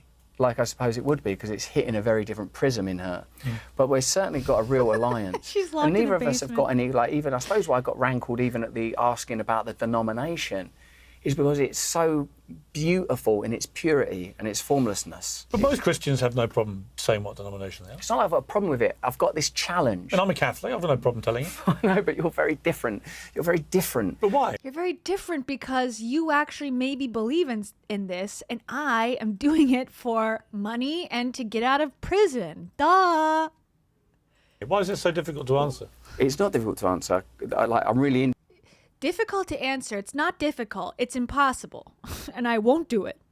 interested in Catholicism, really interested. You were an I atheist. kind of love it. You then were a Buddhist. See, that's like that. Oh, when these I'm are trying to- facts. that's antagonistic. No, it's not. It's factual. Stop antagonizing me with the truth. I'm obsessed with the truth. Don't make the truth not be good. You were an atheist. What are you going to be next? You were a... Well, yes. Muslim? That's what some A Jew? people... A Scientologist? That's what some people think. Hitler. What do you think about Hitler? That's what some Was he people okay? think. That's what some people Should we think. get the jab? Russell, have you vaccinated your own children? Take Bear's advice and calm down. No, you take Bear's advice and be a good man. I am a good man. man. Be a good man. I'm just and no, it pointing- costs you to be a good man. You may not It might like- cost you everything. You might not like... It might cost you everything. What are you talking about? He has completely lost control. And again, it's so funny and interesting because the charges I'm assuming that he's going to be facing are about aggression, control, coercion, and domination. And he is displaying all of those traits with the public watching. So this is like, you know, he has to tamp it down a lot. But also with a man that he's supposed to kind of have things in common with and respect. So if this is how he's treating someone with those characteristics, just imagine a woman he does not respect, how he would act towards them when they are not doing exactly what he wants at exactly the time that he wants. If anything, this is making me feel, oh yeah, those accusations that he's going through make sense based on his personality that he's displaying right now. That is in line at a more aggressive level because he's acting this way in a very low stakes really situation. Meaning that he could leave at any time. This is not a police interrogation. He chose to be on the show to promote his book. So, I don't know. To become one, but Russell, you can do it. You might not. You can do it, Piers. Russell, these are basic facts. You were an atheist. You then became a Buddhist. No, now they're you're not. a Christian. Good. They're not basic facts. They're information being tailored and collated. Is it not true? Yeah. You are attempting to create, using a collage of language. But you're the one who told us these You things. told us that. You were. You told us you were an atheist. Israel's got the right to protect itself. Yeah. This is a genocide. Don't take that COVID shot. Take the COVID shot. Ah! Listen. But I'm happy to talk about that. He's lost control. He's lost control. Again, crisis PR, nightmare. What denomination of Christian are you? Why are you asking me that? Well, because you're on my show, number one, so I can ask you whatever I want. Number two, you brought a book and you wrote a book called How to Become a Christian in 7 Days. You're selling this book to the public. You want to use my platform to promote said book. You also have a Bible right next to it. I think this is a pretty basic question to understand what people should be taking away from this book. Can you answer the question? No. Okay. You're not. I'm happy to talk about anything, but I would prefer to talk But about... I only know you're an atheist because you told me. I prefer to talk about something, Piers. Fine. Something. We're talking about your profound belief in God. And as a Christian... No, we're not talking about my profound belief in God. We're talking about the actuality of God. And we're talking about the fact that you have been doing water carrying for Satan. That's what we're talking about, Piers. Who's Satan? Water carrying. The fallenness in this world. Who's the fallenness. I've been carrying water for Satan. Satan is the epitomising the of... government water, specifically. He's been carrying it for Satan. Object of the realness of evil. That evil is not some abstract moral idea. Who's the It is Satan a I've been carrying presence. water for? I suppose it's a... And I'm trying not... I don't mean to be mean. The As mean as Satan... you like, I don't care. It's the institute... Take your hand off of this man now, is what I would say if I was his PR person. Of media power and how they interact and operate with government. Because I do agree with this comment. Russell Brand wants to punch him. I do think the next, this has been ramping up this entire interview, this entire thing. The next level to this is violence, physical violence. That's what it comes to. If this was not being recorded and this was some sort of private thing that he could, I do think he would elevate to that level. It feels like it's escalating to that point of physical violence. He's unable to control himself so much that it's rising. I suppose one could argue your initial position in COVID. One could argue what went on with the mirror stuff. One could argue what went on, say, with the contentiousness around the terrifying and awful conflicts in the Middle East. But more importantly, right now, that there's a chance for us to, even when I sort of take my own advice and more importantly Bear Grylls' advice and think, right, just sit and chill, that you sort of revert to a kind of, he was an atheist, he was a Buddhist, and I can't see that as a good faith inquiry. I see it as an attempt to generate an outcome. And because he can only see he can only see the world through his own lens. A question cannot be neutral, which in 100% fact, what religion are you is a neutral. In this case, I believe when you write a book about being a Christian and converting to Christianity, it is a neutral, if not leading to be able to sell your book question. He cannot see it like that because he only sees the world through his own eyes. He goes, well, I know that makes me look bad, that I was an atheist, then a Buddhist, and now a fake Christian. I know that that's the truth, and that makes me look bad. So he projects onto the other person, you are trying to fuck me. And it's like, ironically, it is exactly what they're not trying to do. So he's projecting so hard that you're trying to screw me over. It's like, no, the question may make you look bad, but that's not the purpose of the question. But he can't see it like that because he only sees through his own eyes. To create a sort of a kind of hysteria, whether that's in this room with me or sort of more broadly among people. Like Piers Morgan Uncensored could be an opportunity to house, frame and present in a kind of graceful way important opinions. And I'm not suggesting that I've got any of them, but I happen to be in a sort of a really weird situation in a way that's deeply similar and comparable to your own. You've sort of gone down the weird gushing chute of fame in a million different ways, been close to dark, actual dark, nasty power, come out the other side. And what I suppose I'm saying is, look, yeah, I'm happy to have it. It's because nothing means anything to you. It's like, that's what it feels like a bit. Like, what means something to you? Like, you love your wife, you love your kids, you're willing to die for your country. The UK is about to march teenagers into war. The United States is about to do it. And me and you, like, me as well. Maybe we are a couple of grifters, a couple of worthless, lousy grifters. Don't equate yourself to him. You're doing something different. Now, Piers has his own issues. I agree. But to say we are grifters, no, the accusation's on you alone, Russell. There is not a we are grifters at this moment in this interview specifically. And he wants so badly to drag everyone down with him, which is not a great quality. They'll say whatever we have to say to stay on the internet and make a few quid and flog a book and, oh, Meghan Markle, she's a bitch. Is that all right? Is that a bitch? Israel, yeah, fuck it. Maybe that's all we are. But through him, not through you or me, we can be something great. And when I sit here with answering questions about whether or not I vaccinate my kids, I think, no, not this. This isn't it. But did you or not? Because that is relevant to this interview.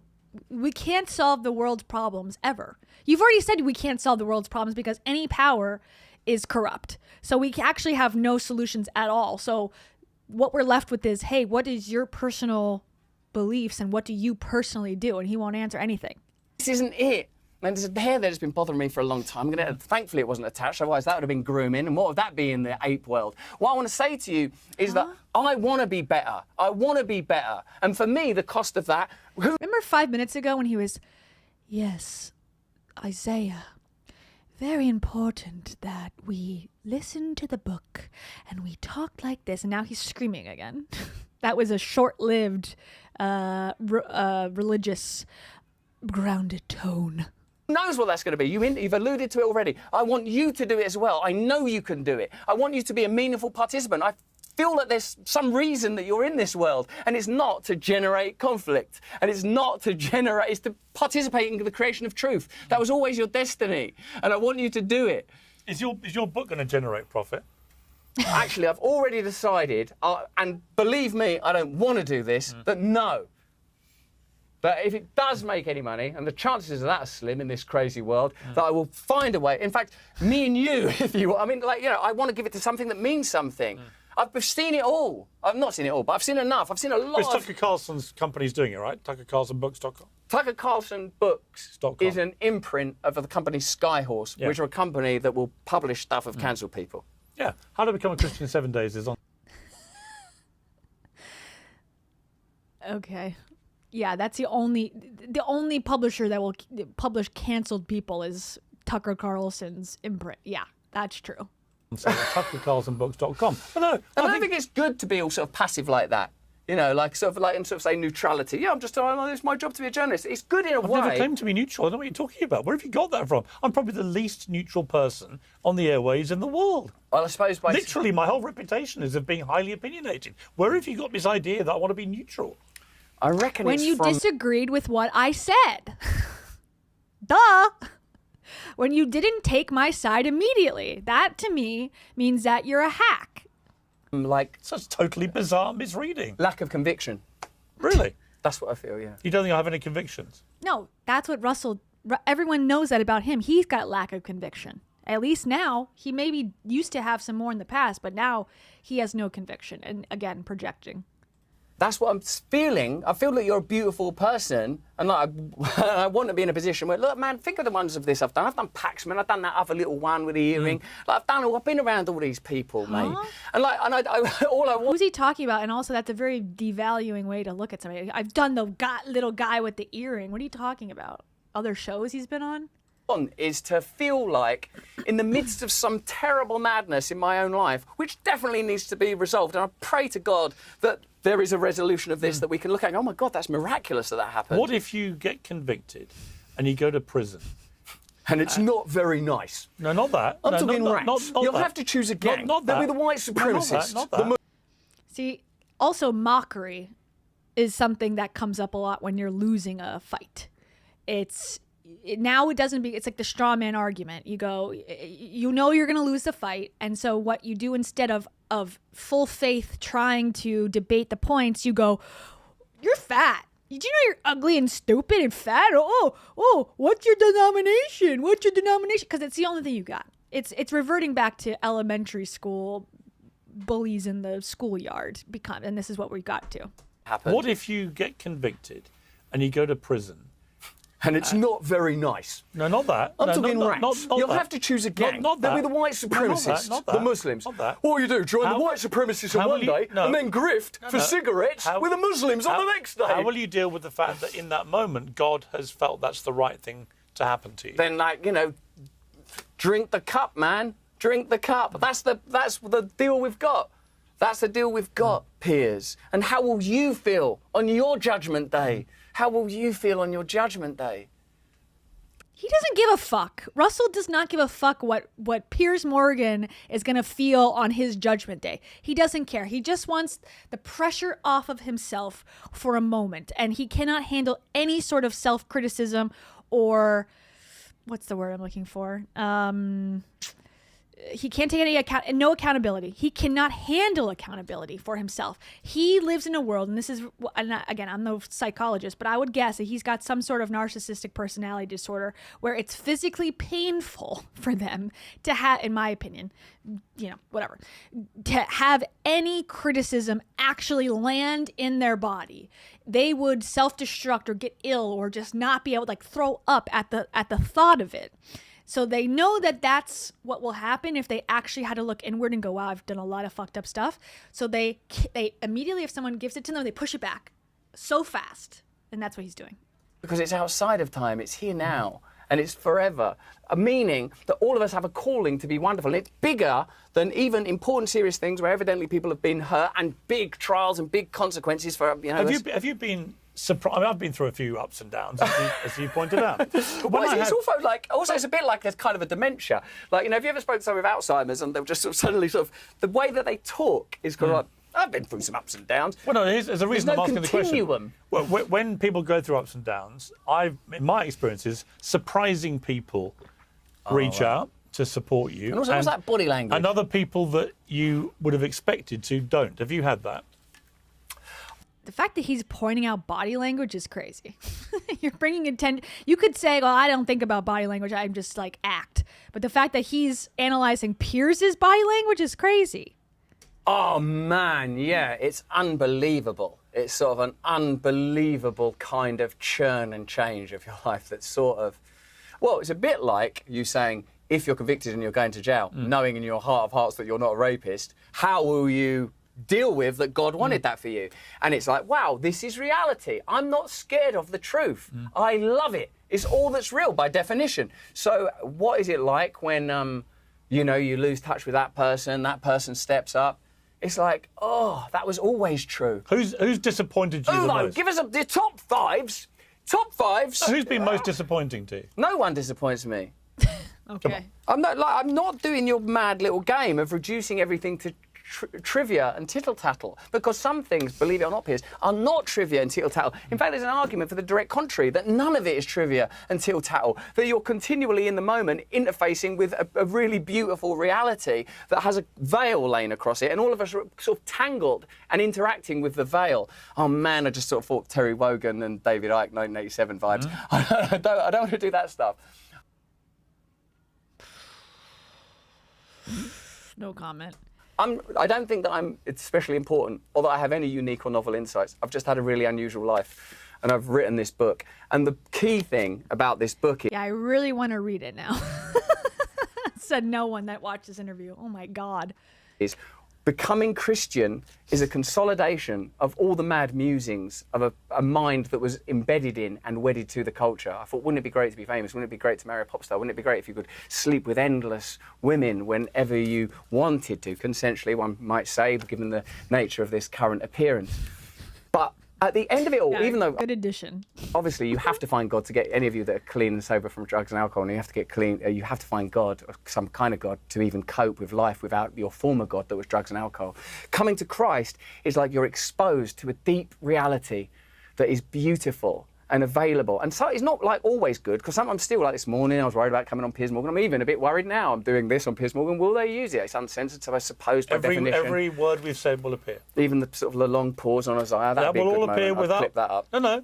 Everything will appear. And he is self-aware, because him saying that, like, oh, even the time I was flipping through he knows that that's going to fuck him over, as it should, because it's embarrassing that he could not even pretend to have something bookmarked correctly in a book that he's been using as a prop in the last 2 months of his life, strategically. He knows that that's going to make him look bad. And so the fact that he would even think like, oh, they're not going to use this, what, because they want to protect you? You think Piers Morgan wants to protect you after all of this? You think he wants to make sure that you're safe from yourself? Get a grip. Exactly. That's my promise to you now.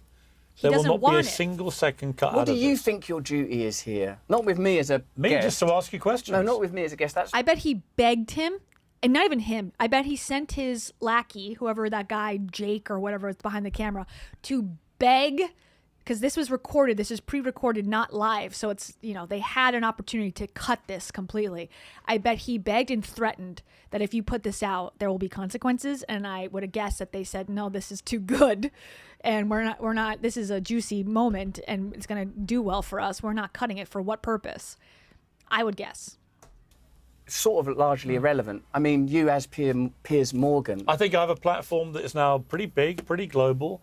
And my job is to take complex issues, get people with strong opinions and hopefully some brain power who have strong opinions that don't agree with each other to debate these things. Or to have one-on-one interviews with people like you, where I try and just be... I said to you before we came in here, you asked me, what do you want to get out of this? I said... He's deeply contemplating what Piers is saying right now. He's definitely not dissociating. I just want to be fair to you, right? I don't think I've been unfair. No, I don't think that either. What I've been struck by is that you've... I think underneath the calm exterior you've tried to exude, quite understandably, I think inside you panic. There's a lot of tension, a lot of stress. You know how big this moment is coming in October. Yep. I've known you 20 years. Like I said, we're not like friends, but I've known you. And I've always got on well with you. I'm not one of these people that suddenly pretends I always knew you and always hated you. I don't know, right? I don't know. I don't look at you and think you are this or you are that. I would prefer to let a jury work that out based on the evidence and you to be judged fairly by the evidence. That is what should happen to anyone. That's irrelevant. The individual's irrelevant. It's irrelevant. Okay, I just got to give a moment to Piers. Fair enough. It's like, that's irrelevant. Okay, great response. Oops. Absolutely believe in that. Of course.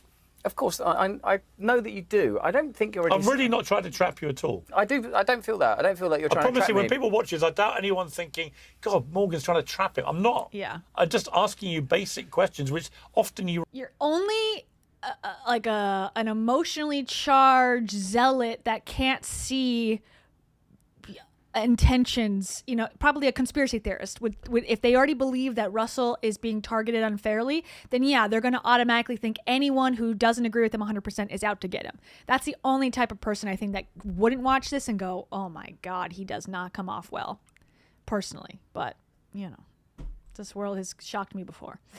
Thank you, Mommy. Sorry, Mommy. That's not what your name is. I'm so sorry, Mandy. Moment with Mandy, 11. Nothing to be said with Mommy.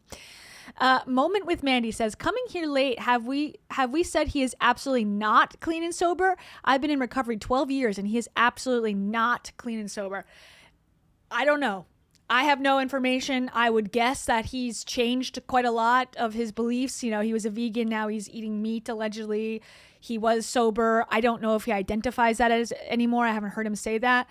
I would guess, he's taking supplements and stuff. Is he taking other things? Possibly. It's, he seems like he's got a lot of energy, but that could just be the terror of what's going on in his life. I don't know. Who's to say? I guess he would have to admit to it, or someone would have to, show proof that he's on something or taking something. I don't think it's out of the realm of possibility, but I have no idea. I don't know, but I do know this. Praise the Lord. Click the link in the description. And also this. We are in a holy war. So true. And also? She's a shaft grasper. Oh, that's a new one. Shaft grasper. And also? It's a lot of self on the shelf. Finally? I am a broken man, an unworthy man, who have done many, many things. Thank you. Thank you, Moment with Mommy. Just kidding. Thank you, Moment with Mandy. Appreciate it. React like Vesuvius to, which I find weird. It's like the only reason, for example, the only reason I know that you were an atheist and a Buddhist is because you proudly told everybody. No. Yes. I want to try and explain it, because maybe it'll be valuable. Uh-oh, here comes the religious voice again. I'm very calm, and I've never raised my voice ever in a million years. Why are you acting so crazy, babe? Why are you acting so crazy, darling? This is like reactive abuse. This is, and I don't know, who knows? I'm no expert again on abuse or anything, but from my understanding from watching other people and kind of experiencing some of it myself, when someone pushes you so far and then you start yelling back or defending yourself or getting angry, and then all of a sudden they switch it up and you go, wow, you are really crazy, aren't you? Look at you. You are just screaming. And it's like, you have badgered me all day long, and now I'm reacting, and now you can point the finger and get your camera out and show that I'm a jerk, That's kind of how it sounds. How he's like, look, I'm just a normal, just want to do well guy. I took drugs real young, so I knew that there was a God. I rejected the idea of the Christian church for all the reasons anybody would. Then I got involved in trying to understand, because I knew there was something else. And indeed, what's amazing about coming to Christ is finding it's there already. And there's something so analogous to just anyone's personal journey. The thing that you're looking for is already here. He's waiting for you. In fact, he's running towards you. And it's such a sort of an obvious and traditional and well-cited story, the story of the prodigal son, that it feels hacky to say it. And it's not that I feel that you're trying to trap me. I feel that you remain an avatar of something mercurial and untrustworthy in the media space, that by making claims like I'm, housing debate or challenging or whatever, the tendency and trend is generally towards the interests of sets of power that benefit from having you there. In the same way that Rupert Murdoch is not going to advocate for someone that's like going to go, hey, these media monopolies should have as much influence. They're messing with the miners' strike, or they're putting factory in power. Oddly, Fox News, which is owned by Rupert Murdoch, of course, regularly has had you on as a guest, right? So I'm not like, listen. And I would ask you a difficult question, is if you feel that way about Rupert Murdoch, who I personally have enormous time and respect for, and a lot of gratitude for what he's done for my career, and I think he's a great, great media tycoon. But regardless of that, if you have such strong views about his terrible power and so on, why do you go on his network, Fox News? Well, it's not like I'm always you're helping Fox him. News. You're helping him get ratings and advertising. Some people would say, Russell, it's hypocrisy that you do that. But the more principled stance would be, I'm not going to do Fox News. What am I trying to? God, please save me from this interview. You have led me astray from doing what will help me in my case. Please rescue me. Please beam me up right now and prove that, that I can be saved in this exact moment. Please teleport me away. What am I trying to say?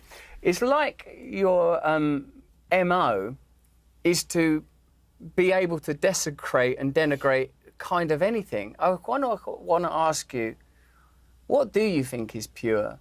What do you think is beautiful? Who do you think you can rely on? How are we going to resolve this endless, knotted, tangled conflict that's unfolding both geopolitically and domestically almost everywhere? What do you feel your contribution could be? Bringing people on to debate their sides and letting the people decide and having choice. I think that's what he's going to say. He has been saying that the whole time. It's the only thing you can do. You can't force people to do things they don't want to do. And once again, that's what he's on trial for. So the fact that he doesn't see that is more evidence that he probably doesn't see it in other aspects of his life, I would guess. To be at the center of global debate about it and hopefully get to the truth and hopefully concentrate people's minds on making the right decisions. Concentrate their minds on making the right decisions. That's really good. Yeah. For them. What is the right decision? Challenging authority. Like, for example, I've been friends with Donald Trump 20 years, but I've been very challenging and critical about the Iran war, for example. Right? Yeah. As an example, I see that as my role as a journalist. Notwithstanding we've been friends a long time, when I see him do things that I don't agree with or don't understand, I call him out on it. More journalists should be fair-minded. But I also praise Trump when he does things I agree with. I'm willing to be both things. There are very few people out in my world, in the media, who are prepared to be, in my view, intellectually honest. And I do think, I am praising Piers, which I never thought I would again. But that is the ideal, in my opinion, journalist at the national level, at least, is someone who can be, well, I shouldn't say that. I guess if they're just reporters on the scene, I understand that the neutrality is important and you shouldn't have an inherent bias, but there's lots that do, on these programs like the Foxes and the CNNs, and there's more opinion-based than non-opinion based, I think, on a lot of these 24-hour networks. They should be more open to agreeing with some things, disagreeing with some things, open to one part. But it's hard when the audience, like a Fox audience, doesn't want to hear the alternative side. They're going to turn it off, and that's the issue. But I do think when you have an independent media company of your own, maybe you're able to do it. Maybe. I do think that is the ideal perspective, because it's incorrect, I agree, to say, oh, every journalist out there is 100% neutral. That's not true. There's people who have opinions, and it might impact their reporting whether they agree to that or not. So to be open a little bit more and go, I am friends with him, I do this, I believe in this, but I didn't like that. I think that is a happy medium, personally, but whatever. What do you mean by that, and why would that be? For example, I don't think anyone who is intellectually honest can say they know what's happening in the Iran war right now with any confidence. People who talk with absolute certainty and confidence about it, they're not being intellectually honest, because clearly it's extremely chaotic and unpredictable, and no one can speak with any confidence about what's going to happen. That's the intellectually honest position. Got it. All right, got it. Would you apply that to various areas of complexity, even if they're not the apotheosis? You keep mentioning Israel, Gaza, somehow I should be embarrassed about my evolution on that story. But my position was very clear. After the appalling terror attack by Hamas on October the 7th, where 1,200 Israelis were killed, 7,000 more were wounded, absolutely Israel didn't just have a right to defend its people, but had a moral duty to do it. And then as it went on, I felt the scale of their response became utterly disproportionate, and I feel that very strongly now. That's my position. By the way, a lot of people agree with me. I'm one of them, basically. Yeah. At this point. So that I don't think it's an unusual evolution on that story. Yes. But if I asked you, for example, are Hamas a terrorist organisation, and was what they did that day an act of terrorism, what would you say? This is where we get, I think, to an important... He ain't going to answer because he doesn't want to admit to anything that he believes. Well, what would you say? What I would say is, Piers, do you not recognise, perhaps because of your stated aim to be at the heart of global debate, that actually it's a conflict-generating dynamic. And whilst Well, we're talking about a conflict, literally where people are dying. Of course, naturally. But we're also talking about a more diffuse conflict that's around it. That's also very heated and very, very charged. And I wonder if we as people with a degree of eloquence and access to an audience, instead of being participants in what one would have to call the problem and therefore compounding it, might begin to talk about solutions, whether those are spiritual but you have solutions. to deal with reality when you see it. What happened on October the 7th was an act of grotesque terrorism. Yes. But do you agree? He won't say. I have such. Do you know I saw Ben Shapiro do something rather wonderful? He said, was it an act of terrorism? What Ben Shapiro did that was very smart was he said, Deflecting king. Not very smooth, though. He's like a politician. He hates politicians. You are exactly one of them. Answer the question. My answer is Ben Shapiro did something. I was like, what? Answer the question. He's been up his ass about his stances, about Pierce's stances and his flip-flopping. And then Pierce is like, well, what do you think? And he won't give an answer. It's like, well, that's a hypocrite. I'm an Orthodox Jew. I wear the hat and everything. So do I agree with gay marriage as an Orthodox Jew or, conventional Jew, whatever type of Jew Ben Shapiro is? He said, no, like, this is my belief. This is my belief, right? So, like, while dear old Russell Brand might be a vegan 1 minute and a carnivore the next and a Christian 1 minute, a West Ham, hey. We've got a wrap, by the way, so... Still support the Hammers. So we're running out of time, but finish your point. My point is that my sense of what is right and wrong is taken from Scripture, and my sense of how we should treat one another as individuals is guided by that. And my sense of what should happen on a global stage is completely guided by that. And it's one of submission and surrender So was it an and act of terrorism? service. I really, well, is it, think of the questions you could ask about that. Oh my God. He's so bad at it. He lost the touch. Is it an act of terrorism? Because the thing is, again, Russell brought this up. He brought up the Gaza stuff many times to put down Piers and say, you're a flip-flopper.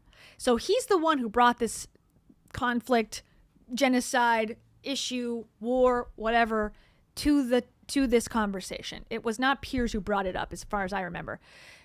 What is your opinion on it? He cannot give an answer. He's deflecting in such a amateurish way. It's almost pathetic. Like, it's bad. Like, why would you bring this up if you can't even give an answer? It's asking a basic question about... It's not a basic question. What Hamas did that day. Do you know what we've learned? There are no basic questions anymore. There are.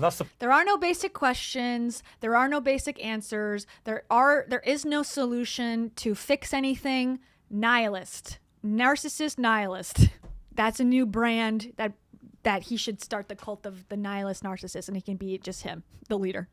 The problem about being intellectually dishonest is that when you have an act of obvious grotesque terrorism, you just say what it is.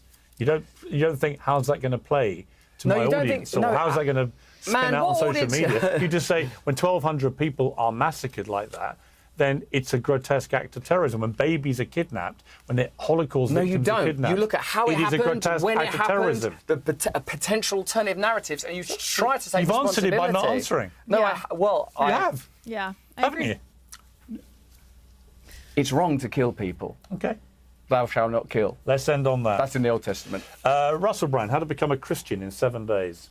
But worst interview, possibly. Definitely of this year, if not in the last decade, worst interview I've seen. Like, worst performance in an interview where, again, the stakes should be low. You're selling a book. You're trying to make a profit on a book, as he said. And change your image before a very serious trial happens. Could not have failed worse. May take 50 years of sin and serious fuck-ups just to get started. Yeah. Thank you for your time. I appreciate it. Yeah, I do as well. I do as well. Now, I'm going to burn this entire studio to the ground, is, I believe, what? Is he going to say something at the end? No. Does he? Let's see. Piers Morgan Uncensored is proudly independent. The only boss around here is me. If you enjoy our show... Wow. I'm surprised at my reaction to all of that. My final thoughts on this matter. are that Russell needs an immediate PR team. And I'm going to say something kind of serious, and I mean it, and I don't hope this happens, obviously. I hope that, whatever, I'll just say how I feel. I feel because of the way he's acting and the way that it's so insincere and so chaotic that he may not make it to the trial. He may harm himself. That's kind of the vibe I'm feeling, that he is starting to realize how deep in a hole he is. I don't think he wants to go to prison. I don't think he's going to do well in prison. I don't think he wants the embarrassment. He has too much shame about it. He has too much self-hatred for it, it seems. And the fact that he's losing his audience as well. I mean, his YouTube channel is not successful, and he could say it's because he's shadow banned and whatever, but he's lost a lot of his viewership, even for people who are gullible and want to like him. It's just not resonating the same way. I mean, he's got, let's see, 8.9 thousand views from today. Okay, 26,000, 25,000, 81, 35, 47. I mean, these are, for a person who's got almost 7 million subscribers, bad. You're not making the money he needs to make off of AdSense. I don't know how much methylene blue he's selling. It probably isn't multi-millions, and if it is, he's got bills to pay, high bills, and probably lawsuits and things that he's got to pay for, and he's got kids, and that money goes quick. So he's still rich, he's still powerful, but he's probably not doing well. And I wonder if he's just gonna say fuck it, and before this trial even starts, and just decide, I'm done. I hope not, for the record. I hope that does not happen. I hope he gets help. I hope he, finds whatever he's looking for. I hope he stops doing these interviews. I hope he stops doing his channel. I don't think it's good for him. I think he should find another means of income, because the fame seeking and the obsession with division and all that, it's not going well for him. So, and if he is partaking in, drug taking and whatever, like, that's not going to end well. So he's in a very precarious, very fragile state right now. And I don't wish anyone harm, but I just see it like, ugh, I would not be surprised if that happened. It's unfortunate, like I said, I really liked him 10 years ago. And I get that people change and people see where the money's at, and they want to appeal to whatever, but it's sad, because he had talent. He really did, truly. He was, and he still has moments of it, but he's just lost his way so much that he is gifted with words and an ability to capture attention, but it's just not what it used to be. So anyways, as Tim Dillon would say, Russell Brand, friend of the show. We wish him well. We wish him well, because that's all we could do. I mean, I don't know. I don't know what else to say about it. He's done bad things. How do you recover from that? I think the only way to absolution in these things, or to forgiveness, is to admit you're wrong, serve your time, and make real strides to change. And, this could be a moment. This could be a real moment for him, and he won't do it. But for him to take responsibility, plead guilty, admit to what he's done, say he's sorry, make amends, preach, go through the Christianity part in prison, try to, there's lots of people in there that would probably benefit from a religious practice, but he doesn't want to do that. He wants the spoils without the toils. As everyone does, that's human nature, but it's unfortunate because he's holding himself up as a higher being than he actually is. Like, if he goes to prison for 5 years, let's say, his kids will still be young. They can probably visit him. It's not ideal, but you got to pay for your mistakes. That's fair. That's fairness. That's, justice. As flawed as the systems are that we have in place, and as unfair as the slow wheels of justice turn, overall, it still works, in my opinion. Overall. Okay, not every time, not often, but overall, I do believe the system works for the most part. So he could just do the right thing and save us all the headache and save his career, because I think he could have a redemption. But at this rate, Lord. Speaking of the Lord, have mercy. Like, I don't know. You need some help here because it ain't working on your own. Anyways, read the Bible a little bit more. Memorize a couple passages. My God. Do the bare minimum. He's so Trump in that way. What's your favorite passage of the Bible? All of them. And he doesn't have the same charisma as, and I hate to use that word with Trump because I don't like him, obviously, but he has a charisma in which he can say all of them and then be quiet. And they go, all of them? You don't have one that you like? No, I like all of them. You don't think that all of the verses are good? Wow, you're not a real Christian. And he can push it back on them. Anyways, all that to say, Russell, I don't know, man. I hope that government water tasted good because you're going to have more of it very soon, most likely. Okay. I need to go to sleep soon, so I'm going to sing my song. And then next week we'll have a new topic. I know there's Tim Ferriss and Jay Shetty requests. That sounds great to me. Maybe we can even do it sooner than next week, but if not next week, we got a Heidi Powell request. She's talking about being in love once again. That's obviously interesting to me. And other grifters and gurus to tackle in the future. So thanks for watching. This is a long one. This is like an old school one, almost 4 hours. Whew. And I'm glad that, Piers Morgan is better than Tucker Carlson because he let us watch the entire episode. So for that also, we appreciate it. All right, time to sing. And we have some new names on the list. Very exciting. New songs to come. Okay. Bye.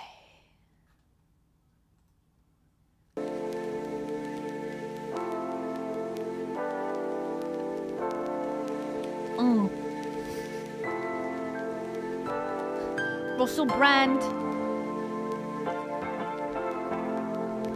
He's not the man anymore. He used to be to me, but that was when he was free. Starry Nights EXE.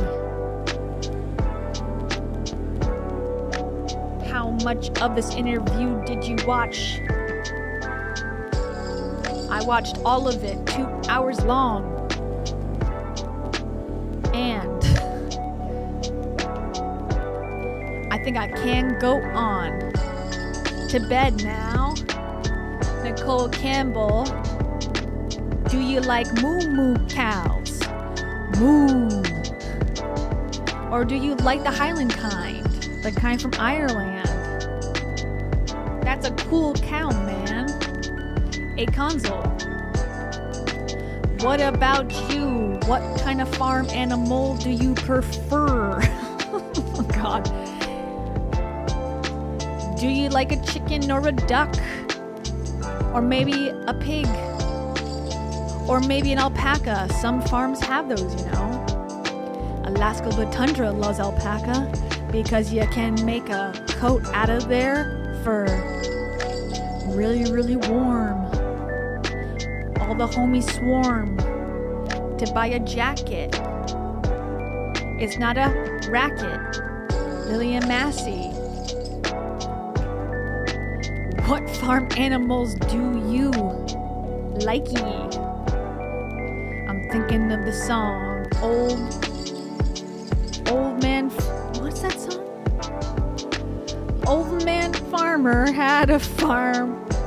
Old man what? Old man had a farm. Why can't I remember the song? I've lost my mind and all my memories. McDonald, there you go. Rabba Gabor, do you like McDonald's or Burger King more? I like Burger King, yet every time I go, they barely have anything that I want. Which is always the Impossible Burger. And maybe chicken fries. The one I used to go to was barely ever open, which made no sense. Rebeled Fuentes. Did you see that McDonald's has an unlimited subscription model now. $54 a month. I may sign up. Alif Madison, what's up? But seriously, there really is a McDonald's service apparently that they're testing out. $54 a month for 3 meals a day? Baby, take my credit card away. I'm signing up. Merva Bell 2. I personally like McDonald's. Egg McMuffin in the morning. Chicken sandwich all day after that. McFlurries, they may be add-ons, but that's okay. Honolulu 7. You think Russell Brand believes in heaven, or is he just grifting to try to make it seem like he's holier than thou? Olive Harper, do you like looking at the Dow Jones Industrial Average and seeing if the numbers go up or down? Maya Sloan, do you ever want to take out a loan to go on the Dow Industrial Average? Or are you more of a NASDAQ gal? Bone Palace Belay 94. I want to talk about the stock market just a little bit more. Did you know the #1 stock in the country is Nvidia? It's in the multiple trillions of valuation. Gracie Charlie loves cats. Did you know that Nvidia is the #1 stock in the world? And do you know what #2 is? I'm gonna look it up right now. I think it's Apple, but I'm gonna see just in case. Okay, it's... I don't know what this list is. This is a weird list. It says Goldman Sachs, #1. #2, Caterpillar. #3, Microsoft. Farley Burge, welcome. First time on the list. You came in the perfect time for me to read the Dow Jones list. Let's see, Dow Jones 30.